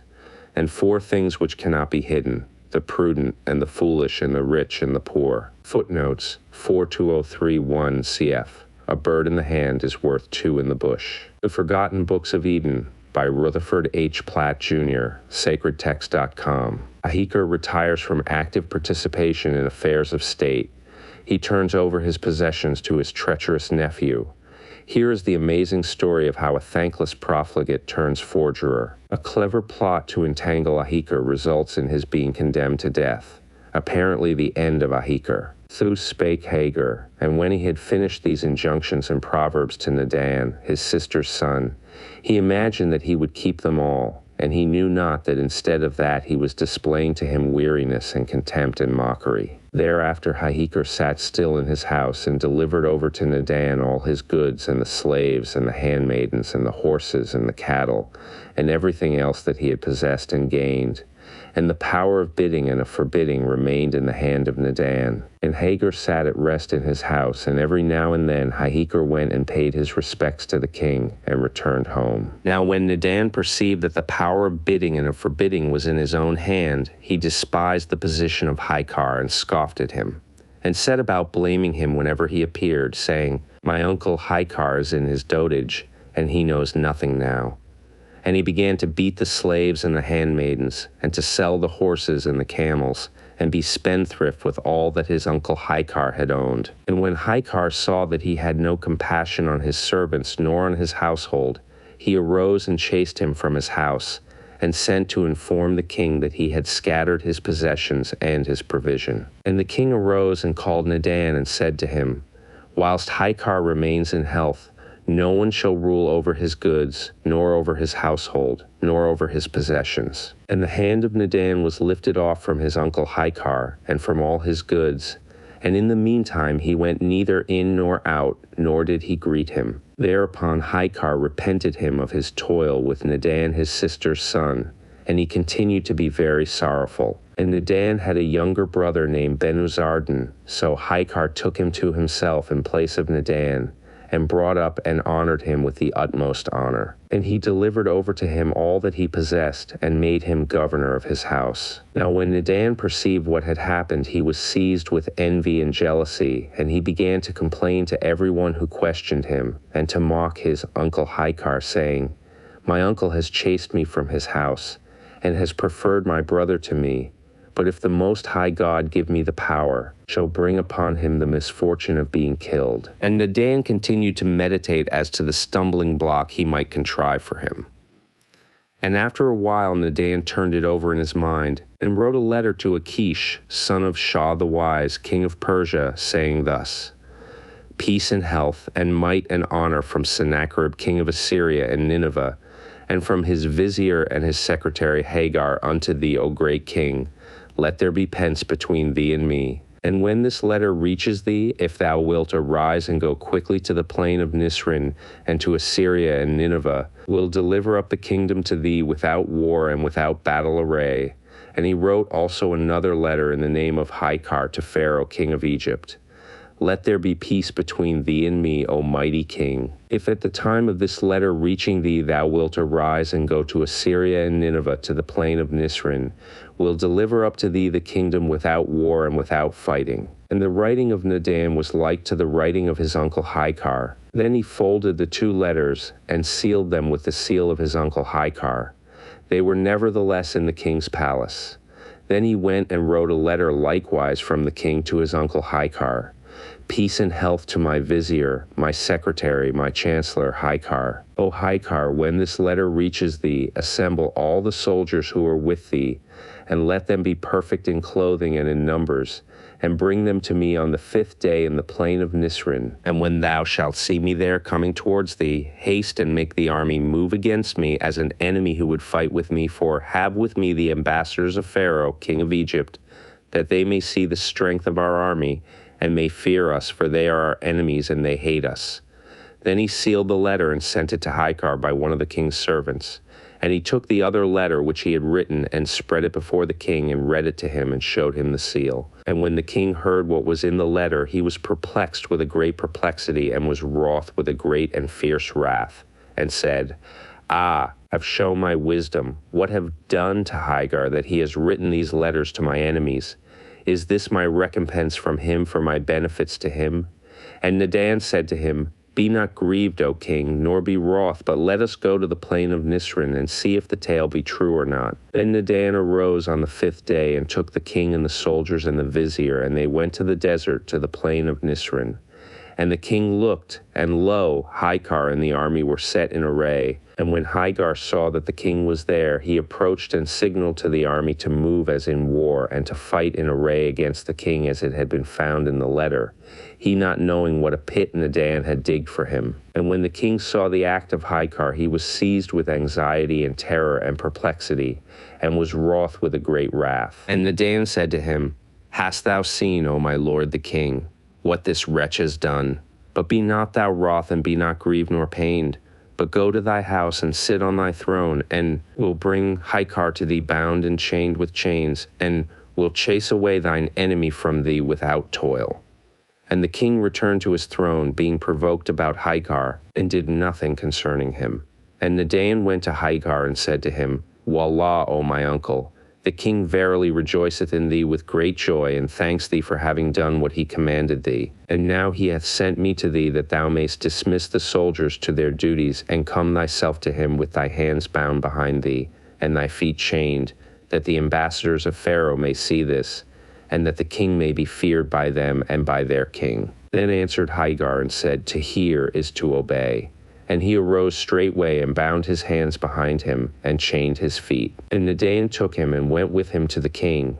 And when Hagar entered the king's presence, he did obeisance before him on the ground, and wished for power and perpetual life to the king. Then said the king, O Hagar, my secretary, the governor of my affairs, my chancellor, the ruler of my state, tell me what evil have done to thee, that thou hast rewarded me by this ugly deed. Then they showed him the letters in his writing and with his seal. And when Hagar saw this, his limbs trembled, and his tongue was tied at once, and he was unable to speak a word from fear.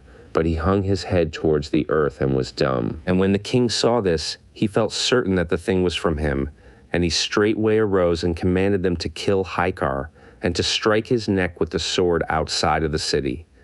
Then Nadan screamed and said, O Hagar, O blackface, what avails thee thy meditation or thy power in the doing of this deed to the king? Thus says the storyteller. And the name of the swordsman was Abu Samik. And the king said to him, O swordsman, arise, go, cleave the neck of Hagar at the door of his house, and cast away his head from his body 100 cubits. Then Hagar knelt before the king, and said, Let my lord the king live forever. And if thou desire to slay me, let thy wish be fulfilled, and know that I am not guilty, but the wicked man base to give an account of his wickedness.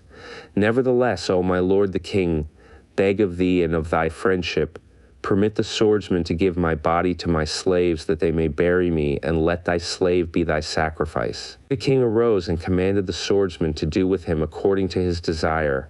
And he straightway commanded his servants to take Hagar and the swordsman and go with him naked, that they might slay him. And when Hagar knew for certain that he was to be slain, he sent to his wife and said to her, "Come out and meet me, and let there be with thee 1,000 young virgins, and dress them in gowns of purple and silk, that they may weep for me before my death. And prepare a table for the swordsman and for his servants, and mingle plenty of wine, that they may drink." And she did all that he commanded her. And she was very wise, clever, and prudent. And she united all possible courtesy and learning. And when the army of the king and the swordsman arrived, they found the table set in order, and the wine and the luxurious vines, and they began eating and drinking till they were gorged and drunken. Then Hagar took the swordsman aside apart from the company and said, "O Abu Samik, dost thou not know that when Sarhadum the king, the father of Sennacherib, wanted to kill thee, took thee and hid thee in a certain place till the king's anger subsided and he asked for thee? And when brought thee into his presence, he rejoiced in thee. And now remember the kindness did thee, and know that the king will repent him about me, and will be wroth with a great wrath about my execution, for I am not guilty.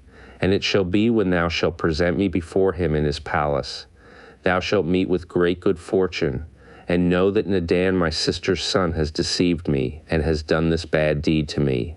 And the king will repent of having slain me. And now have a cellar in the garden of my house, and no one knows of it. Hide me in it with the knowledge of my wife, and have a slave in prison who deserves to be killed. Bring him out and dress him in my clothes, and command the servants when they are drunk to slay him. They will not know who it is they are killing, and cast away his head 100 cubits from his body, and give his body to my slaves that they may bury it. And thou shalt have laid up a great treasure with me." And then the swordsman did as Hagar had commanded him. And he went to the king and said to him, "May thy head live forever." Then Hagar's wife let down to him in the hiding place every week what sufficed for him, and no one knew of it but herself. And the story was reported and repeated and spread abroad in every place of how Hagar the sage had been slain and was dead, and all the people of that city mourned for him.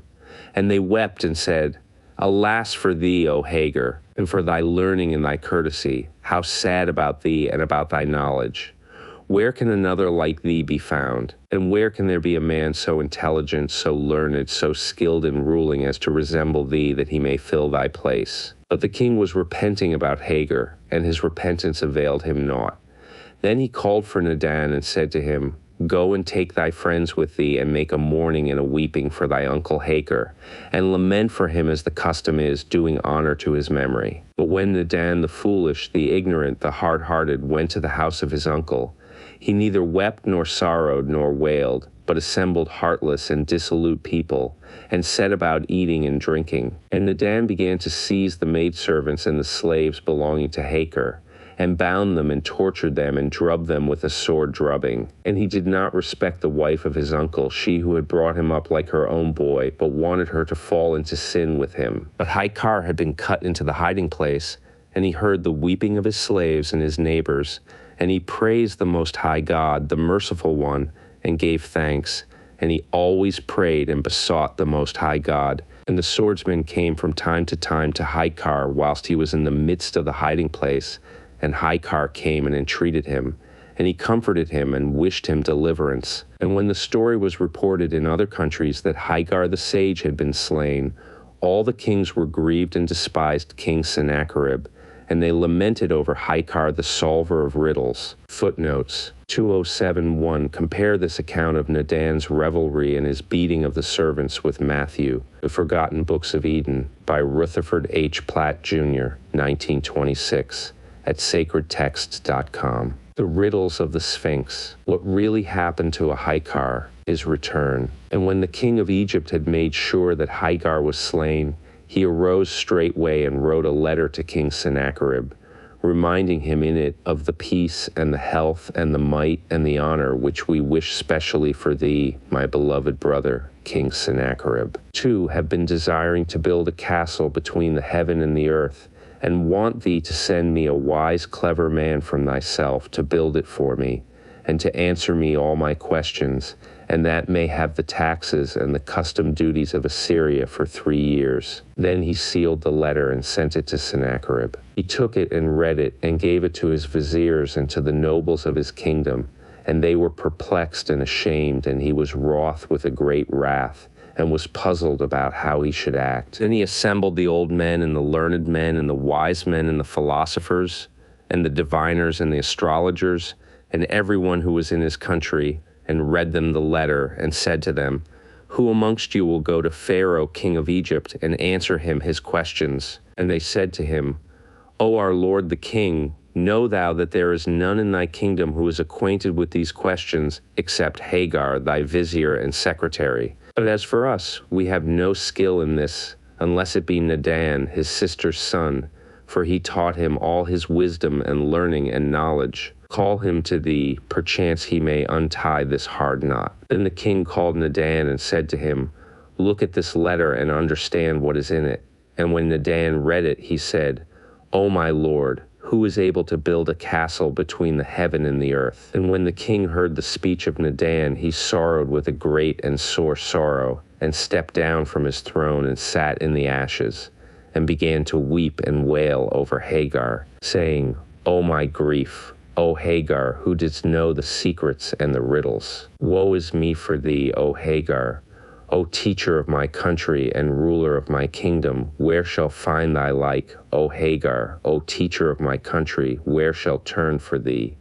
Woe is me for thee, how to destroy thee? And listen to the talk of a stupid, ignorant boy without knowledge, without religion, without manliness. Ah, and again, ah, for myself, who can give thee to me just for once, or bring me word that Hagar is alive, and would give him the half of my kingdom? Whence is this to me? Ah, Hagar, that might see thee just for once, that might take my fill of gazing at thee, and delighting in thee. Ah, O my grief for thee to all time. O Hagar, how I've killed thee, and tarried not in thy case, till had seen the end of the matter. And the king went on weeping night and day. Now when the swordsman saw the wrath of the king and his sorrow for Hagar, his heart was softened towards him. And he approached into his presence and said to him, O my lord, command thy servants to cut off my head. Then said the king to him, Woe to thee, Abu Samach, what is thy fault? And the swordsman said unto him, O my master, every slave who acts contrary to the word of his master is killed, and have acted contrary to thy command. Then the king said unto him, Woe unto thee, O Abu Samach, in what hast thou acted contrary to my command? And the swordsman said unto him, O my lord, thou didst command me to kill Hagar, and knew that thou wouldst repent thee concerning him, and that he had been wronged, and hid him in a certain place, and killed one of his slaves, and he is now safe in the cistern. And if thou command me, will bring him to thee. And the king said unto him, Woe to thee, O Abu Samach, thou hast mocked me, and am thy lord. And the swordsman said unto him, Nay, but by the life of thy head, O my lord, Hagar is safe and alive. And when the king heard that saying, he felt sure of the matter, and his head swam, and he fainted from joy, and he commanded them to bring Hagar. And he said to the swordsman, O trusty servant, if thy speech be true, would fain enrich thee, and exalt thy dignity above that of all thy friends. And the swordsman went along rejoicing till he came to Hagar's house. And he opened the door of the hiding place, and went down and found Hagar sitting, praising God and thanking him. And he shouted to him, saying, O Hagar, bring the greatest of joy and happiness and delight. And Hagar said to him, What is the news, O Abu Samach? And he told him all about Pharaoh from the beginning to the end. Then he took him and went to the king. And when the king looked at him, he saw him in a state of want, and that his hair had grown long like the wild beasts, and his nails like the claws of an eagle, and that his body was dirty with dust. And the color of his face had changed and faded, and was now like ashes. And when the king saw him, he sorrowed over him, and rose at once, and embraced him, and kissed him, and wept over him, and said, Praise be to God, who hath brought thee back to me. Then he consoled him, and comforted him, And he stripped off his robe and put it on the swordsman, and was very gracious to him, and gave him great wealth, and made Hagar rest. Then said Hagar to the king, "Let my lord the king live forever. These be the deeds of the children of the world, have reared me a palm tree that might lean on it, and it bent sideways and threw me down. But, O my lord, since have appeared for thee, let not care oppress thee."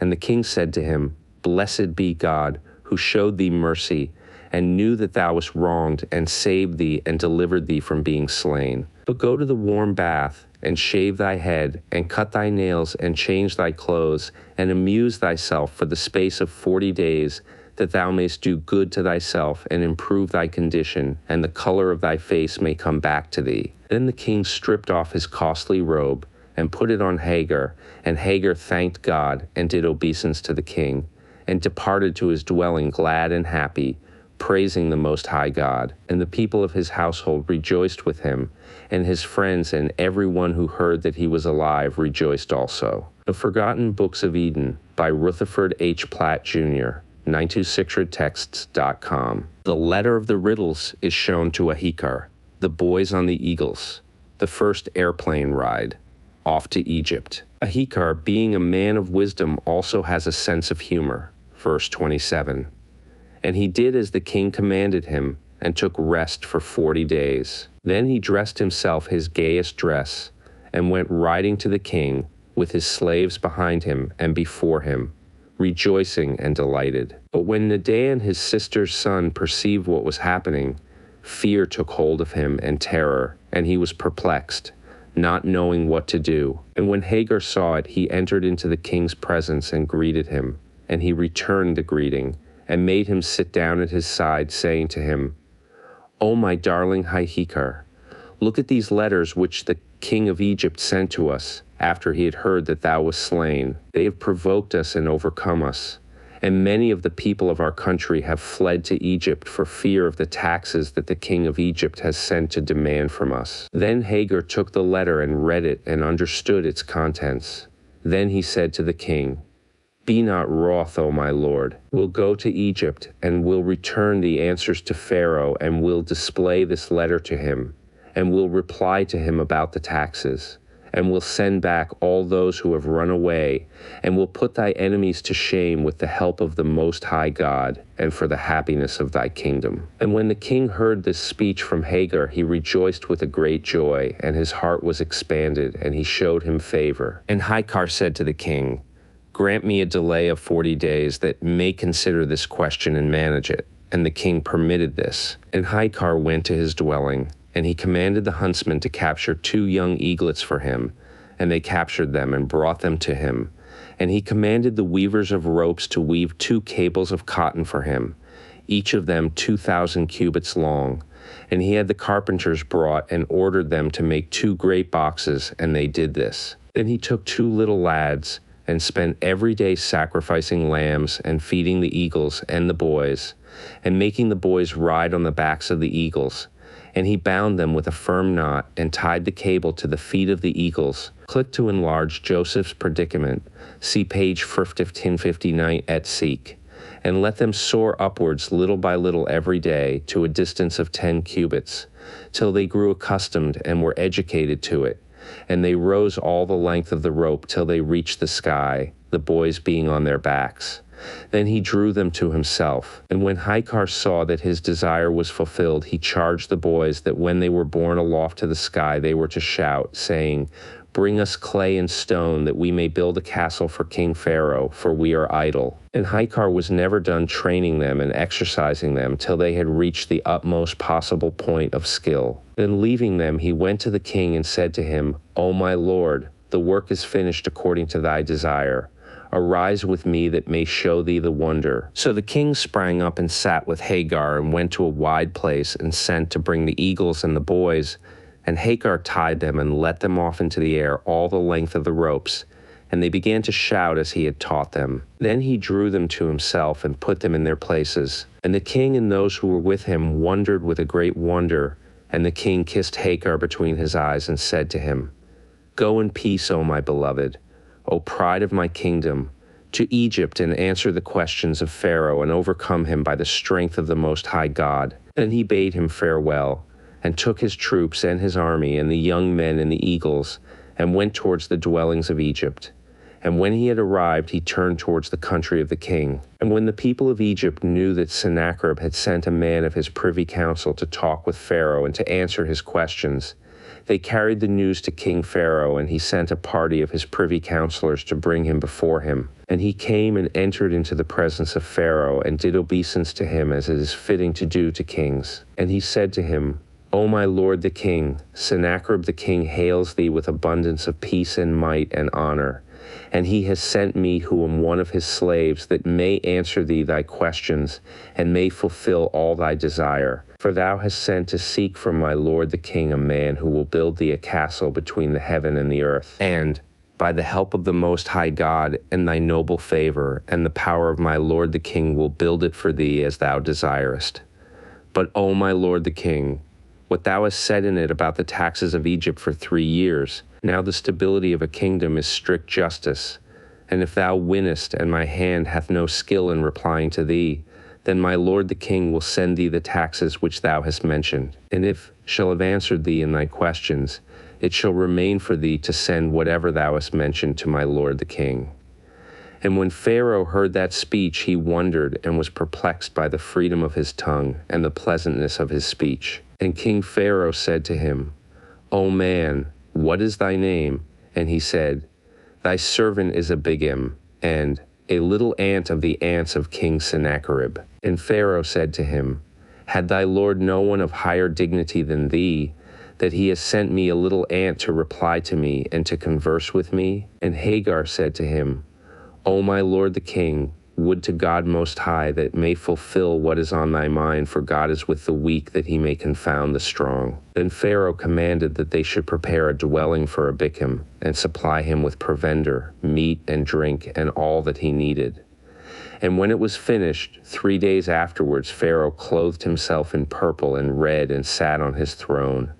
And all his viziers and the magnates of his kingdom were standing with their hands crossed, their feet close together, and their heads bowed. And Pharaoh sent to fetch Abikam, and when he was presented to him, he did obeisance before him, and kissed the ground in front of him. And King Pharaoh said to him, O Abikam, whom am like, and the nobles of my kingdom, to whom are they like? And Hagar said to him, O my lord the king, thou art like the idol Bel, and the nobles of thy kingdom are like his servants. He said to him, Go, and come back hither tomorrow. So Hagar went as King Pharaoh had commanded him. And on the morrow Hagar went into the presence of Pharaoh, and did obeisance, and stood before the king. And Pharaoh was dressed in a red color, and the nobles were dressed in white. And Pharaoh said to him, O Abikam, whom am like, and the nobles of my kingdom, to whom are they like? And Abikam said to him, O my lord, thou art like the sun, and thy servants are like its beams. And Pharaoh said to him, Go to thy dwelling, and come hither tomorrow. Then Pharaoh commanded his court to wear pure white. And Pharaoh was dressed like them, and sat upon his throne, and he commanded them to fetch Hagar. And he entered and sat down before him. And Pharaoh said to him, O Abikam, whom am like, and my nobles, to whom are they like? And Abikam said to him, O my lord, thou art like the moon, and thy nobles are like the planets and the stars. And Pharaoh said to him, Go, and tomorrow be thou here. Then Pharaoh commanded his servants to wear robes of various colors. And Pharaoh wore a red velvet dress, and sat on his throne, and commanded them to fetch Abikam. And he entered and did obeisance before him. And he said, O Abikam, whom am like, and my armies, to whom are they like? And he said, O my lord, thou art like the month of April, and thy armies are like its flowers. And when the king heard it, he rejoiced with a great joy, and said, O Abikam, the first time thou didst compare me to the idol Bel, and my nobles to his servants. And the second time thou didst compare me to the sun, and my nobles to the sunbeams. And the third time thou didst compare me to the moon, and my nobles to the planets and the stars. And the fourth time thou didst compare me to the month of April, and my nobles to its flowers. But now, O Abikam, tell me thy lord, King Sennacherib, whom is he like? and his nobles, to whom are they like? And Hagar shouted with a loud voice and said, Be it far from me to make mention of Ip, 2:13, my lord the king, and thou seated on thy throne. But get up on thy feet, that may tell thee whom my lord the king is like, and to whom his nobles are like. And Pharaoh was perplexed by the freedom of his tongue and his boldness in answering. Then Pharaoh arose from his throne and stood before Hagar and said to him, Tell me now, that may perceive whom thy lord the king is like, and his nobles, to whom they are like. And Hagar said to him, My lord is the God of heaven, and his nobles are the lightnings and the thunder. And when he wills, the winds blow and the rain falls, and he commands the thunder, and it lightens and rains, and he holds the sun, and it gives not its light, and the moon and the stars, and they circle not. And he commands the tempest, and it blows, and the rain falls, and it tramples on April, and destroys its flowers and its houses. And when Pharaoh heard this speech, he was greatly perplexed, and was wroth with a great wrath, and said to him, O man, tell me the truth, and let me know who thou really art. And he told him the truth. I am Hagar the scribe, greatest of the privy counselors of King Sennacherib, and am his vizier and the governor of his kingdom and his chancellor. And he said to him, Thou hast told the truth in this saying, but we have heard of Hagar that King Sennacherib has slain him, yet thou dost seem to be alive and well. And Hagar said to him, Yes, so it was, but praise be to God, who knoweth what is hidden. For my lord the king commanded me to be killed, and he believed the word of profligate men.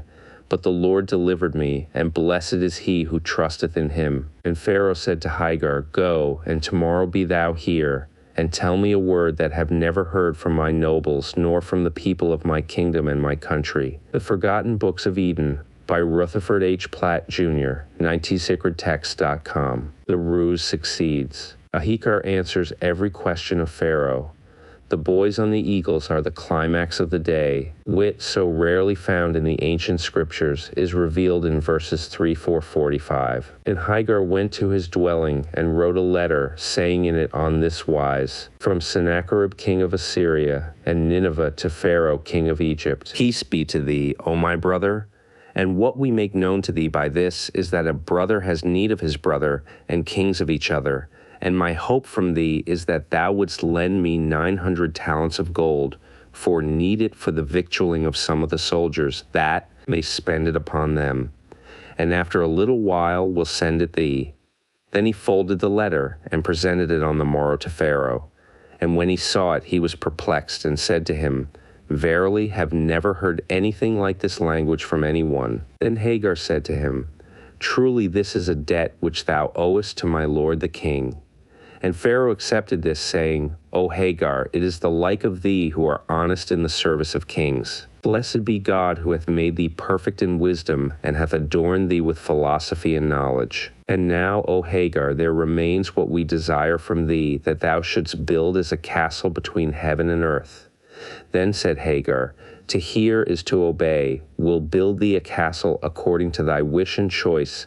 But, O my lord, prepare us lime and stone and clay and workmen, and have skilled builders who will build for thee as thou desirest. And the king prepared all that for him, and they went to a wide place.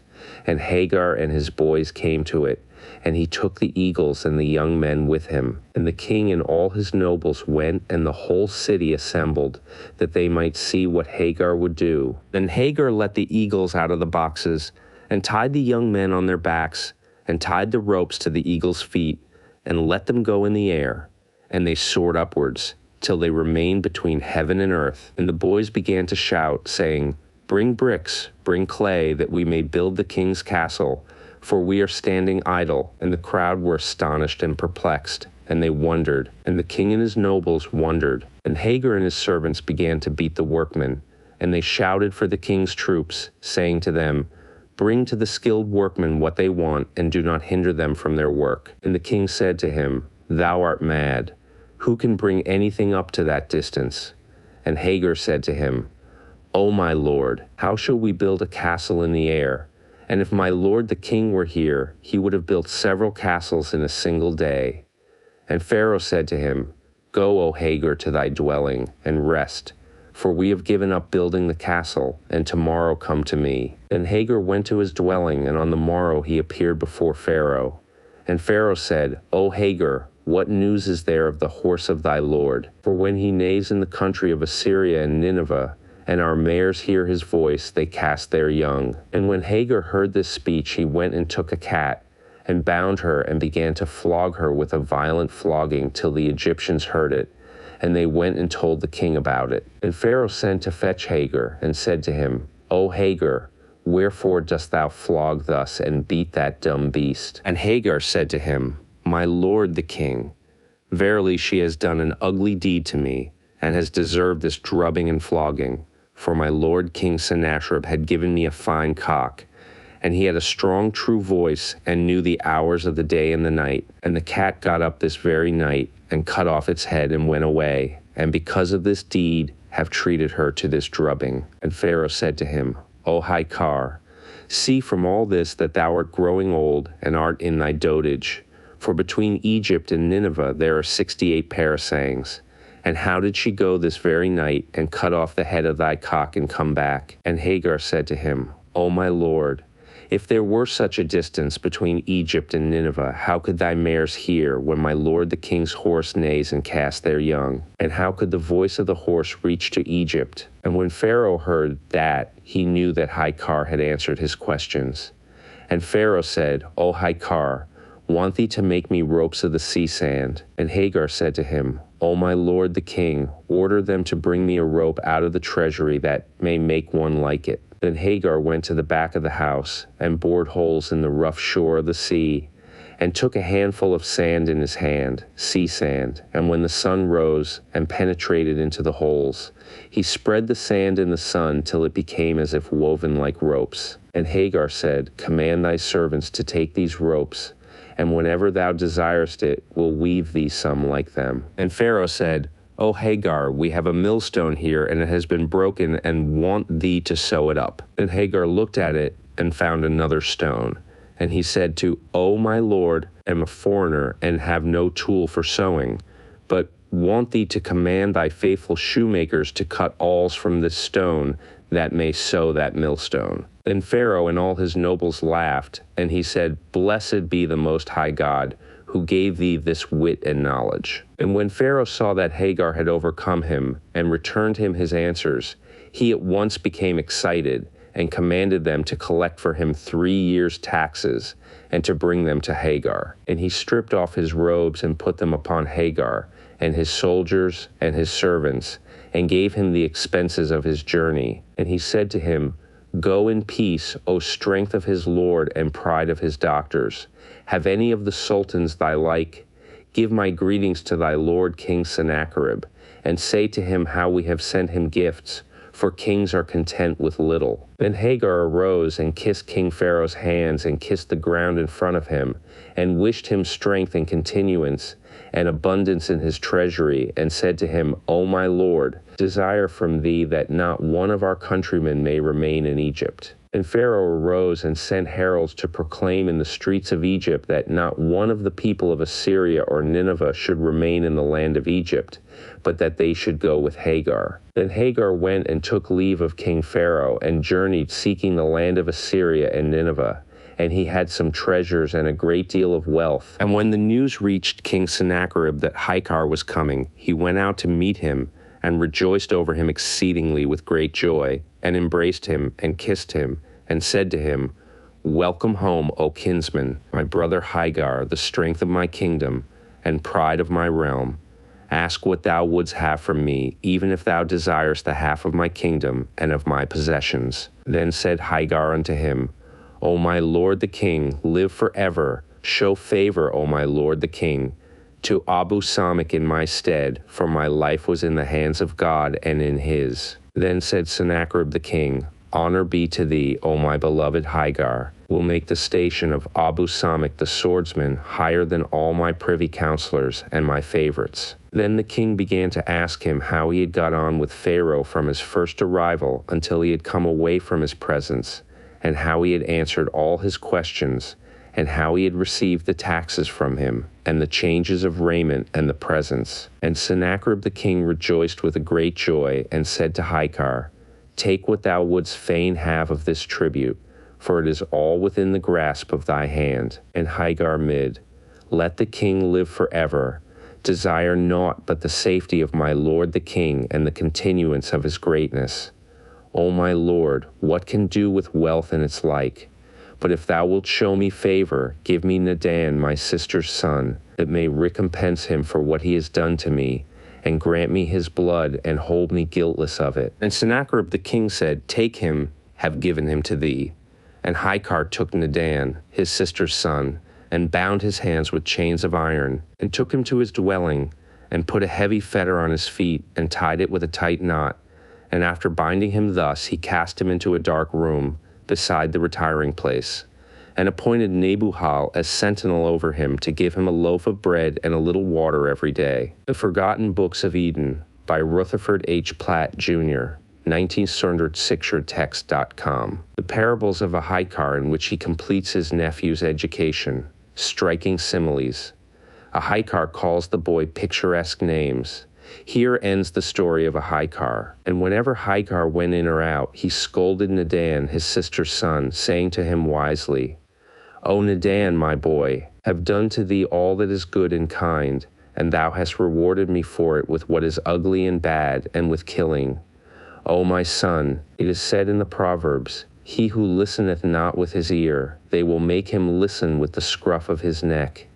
And Nadan said, For what cause art thou wroth with me? And Hicar said to him, Because brought thee up, and taught thee, and gave thee honor and respect, and made thee great, and reared thee with the best of breeding, and seated thee in my place, that thou mightest be my heir in the world. And thou didst treat me with killing, and didst repay me with my ruin. But the Lord knew that was wronged, and he saved me from the ware which thou hadst set for me.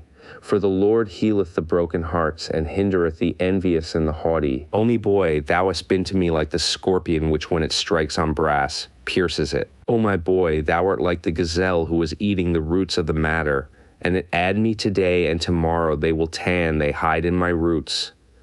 O my boy, thou hast been to who saw his comrade naked in the chilly time of winter, and he took cold water and poured it on him. O my boy, thou hast been to me like a man who took a stone, and threw it up to heaven to stone his Lord with it. And the stone did not hit, and did not reach high enough, but it became the cause of guilt and sin. O my boy, if thou hadst honored me and respected me, and hadst listened to my words, thou wouldst have been my heir, and wouldst have reigned over my dominions. O my son, know thou that if the tail of the dog or thigfer fiti simti cubits long, it would not approach to the worth of the horses, even if it were like silk. O my boy, thought that thou wouldst have been my heir at my death, and thou through thy envy and thy insolence didst desire to kill me, but the Lord delivered me from thy cunning. O my son, thou hast been to me like a trap which was set up on the dunghill, and there came a sparrow and found the trap set up. And the sparrow said to the trap, What doest thou here? Said the trap, Am praying here to God. And the lark asked it also, What is the piece of wood that thou holdest? Said the trap, That is a young oak tree on which lean at the time of prayer. Said the lark, And what is that thing in thy mouth? Said the trap, That is bread and victuals, which carry for all the hungry and the poor who come near to me. Said the lark, Now then may come forward and eat, for am hungry. And the trap said to him, Come forward. And the lark approached that it might eat. But the trap sprang up and seized the lark by its neck.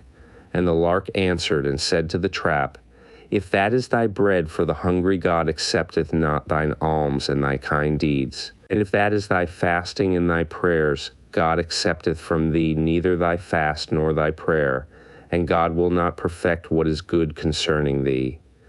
O my boy, thou hast been to me as a lion who made friends with an ass, and the ass kept walking before the lion for a time, and one day the lion sprang upon the ass and ate it up. O my boy, thou hast been to me like a weevil in the wheat, for it does no good to anything, but spoils the wheat and gnaws it. O my boy, thou hast been like a man who sowed 10 measures of wheat, and when it was harvest time, he arose and reaped it, and garnered it, and threshed it, and toiled over it to the very utmost. And it turned out to be 10 measures, and its master said to it, O thou lazy thing, thou hast not grown, and thou hast not shrunk. O my boy, thou hast been to me like the partridge that had been thrown into the net, and she could not save herself, but she called out to the partridges, that she might cast them with herself into the net. O my son, thou hast been to me like the dog that was cold, and it went into the potter's house to get warm. And when it had got warm, it began to bark at them, and they chased it out and beat it, that it might not bite them. O my son, thou hast been to me like the pig who went into the hot bath with people of quality, and when it came out of the hot bath, it saw a filthy hole, and it went down and wallowed in it. O my son, thou hast been to me like the goat which joined its comrades on their way to the sacrifice, and it was unable to save itself. O my boy, the dog which is not fed from its hunting becomes food for flies. O my son, the hand which does not labor and plow, and which is greedy and cunning, shall be cut away from its shoulder. O my son, the eye in which light is not seen, the raven shall pick at it and pluck it out. O my boy, thou hast been to me like a tree whose branches they were cutting, and it said to them, If something of me were not in your hands, verily you would be unable to cut me. O my boy, thou art like the cat to whom they said, Leave off thieving till we make for thee a chain of gold and feed thee with sugar and almonds. And she said, I am not forgetful of the craft of my father and my mother. O my son, thou hast been like the serpent riding on a thorn bush when he was in the midst of a river. And a wolf saw them and said, Mischief upon mischief, and let him who is more mischievous than they direct both of them. And the serpent said to the wolf, The lambs and the goats and the sheep which thou hast eaten all thy life, wilt thou return them to their fathers and to their parents, or no? Said the wolf, No. And the serpent said to him, I think that after myself thou art the worst of us. O my boy, fed thee with good food, and thou didst not feed me with dry bread. O my boy, gave thee sugared water to drink and good syrup, and thou didst not give me water from the well to drink. O my boy, taught thee, and brought thee up, and thou didst dig a hiding place for me, and didst conceal me.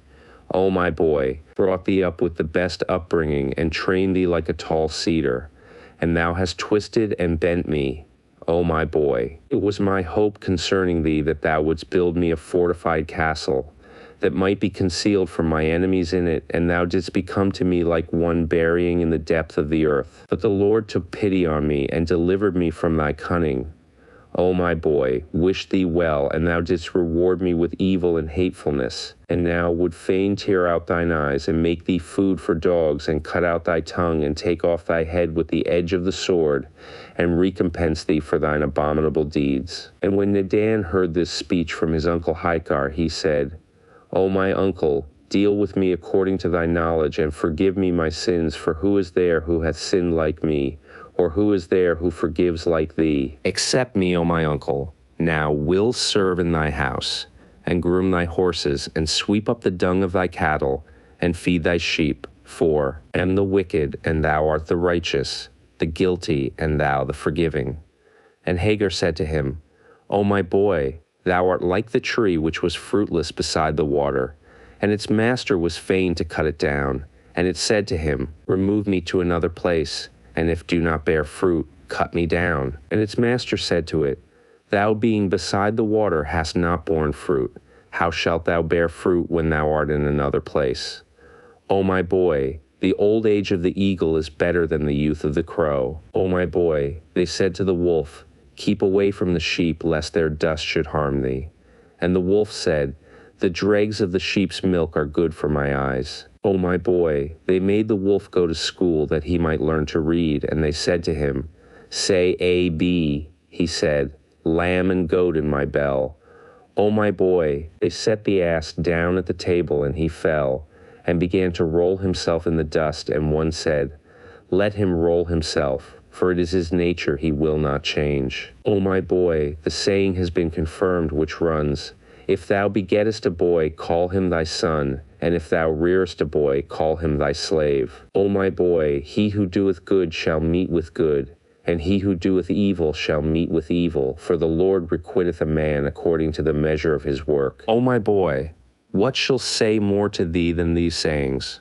For the Lord knoweth what is hidden, and is acquainted with the mysteries and the secrets. And he will requite thee, and will judge betwixt me and thee, and will recompense thee according to thy desert. And when Nadan heard that speech from his uncle Hikar, he swelled up immediately, and became like a blown-out bladder. And his limbs swelled, and his legs, and his feet, and his side, and he was torn, and his belly burst asunder, and his entrails were scattered, and he perished, and died. And his latter end was destruction, and he went to hell. For he who digs a pit for his brother shall fall into it, and he who sets up traps shall be caught in them. This is what happened and what we found about the tale of Hikar, and praise be to God forever. Amen, and peace. This chronicle is finished with the help of God. May he be exalted. Amen, amen, amen. Footnotes. 2:18:1. Compare the parable of the prodigal son in Luke 15:19. The Forgotten Books of Eden by Rutherford H. Platt, Jr., 926er at sacredtext.com. The Testaments of the 12 Patriarchs. The following 12 books are biographies written between 107 and 137 BC. They are a forceful exposition showing how a Pharisee with a rare gift of writing secured publicity by using the names of the greatest men of ancient times. There were intellectual giants in those days, and the 12 patriarchs were the intellectual giants. Each is here made to tell his life story. When he is on his deathbed, he calls all his children and grandchildren and great-grandchildren about him, and proceeds without reservation to lay bare his experiences for the moral guidance of his hearers. If he fell into sin, he tells all about it and then counsels them not to err as he did. If he was virtuous, he shows what rewards were his. When you look beyond the unvarnished, almost brutally frank passages of the text, you will discern a remarkable attestation of the expectations of the Messiah which existed 100 years before Christ. And there is another element of rare value in this strange series. As Dr. R.H. Charles says in his scholarly work on the Pseudepigrapha, its ethical teaching has achieved a real immortality by influencing the thought and diction of the writers of the New Testament, and even those of our Lord. This ethical teaching, which is very much higher and purer than that of the Old Testament, is yet its true spiritual child, and helps to bridge the chasm that divides the ethics of the Old and New Testaments. The instances of the influence of these writings on the New Testament are notable in the Sermon on the Mount, which reflects the Spirit and even uses phrases from these testaments. St. Paul appears to have borrowed so freely that it seems as though he must have carried a copy of the Testaments with him on his travels. Thus, the reader has before him in these pages what is at once striking for its blunt primitive style and valuable as some of the actual source books of the Bible. The Forgotten Books of Eden by Rutherford H. Platt, Jr., 926er sacredtexts.com. Testament of Reuben, the firstborn son of Jacob and Leah.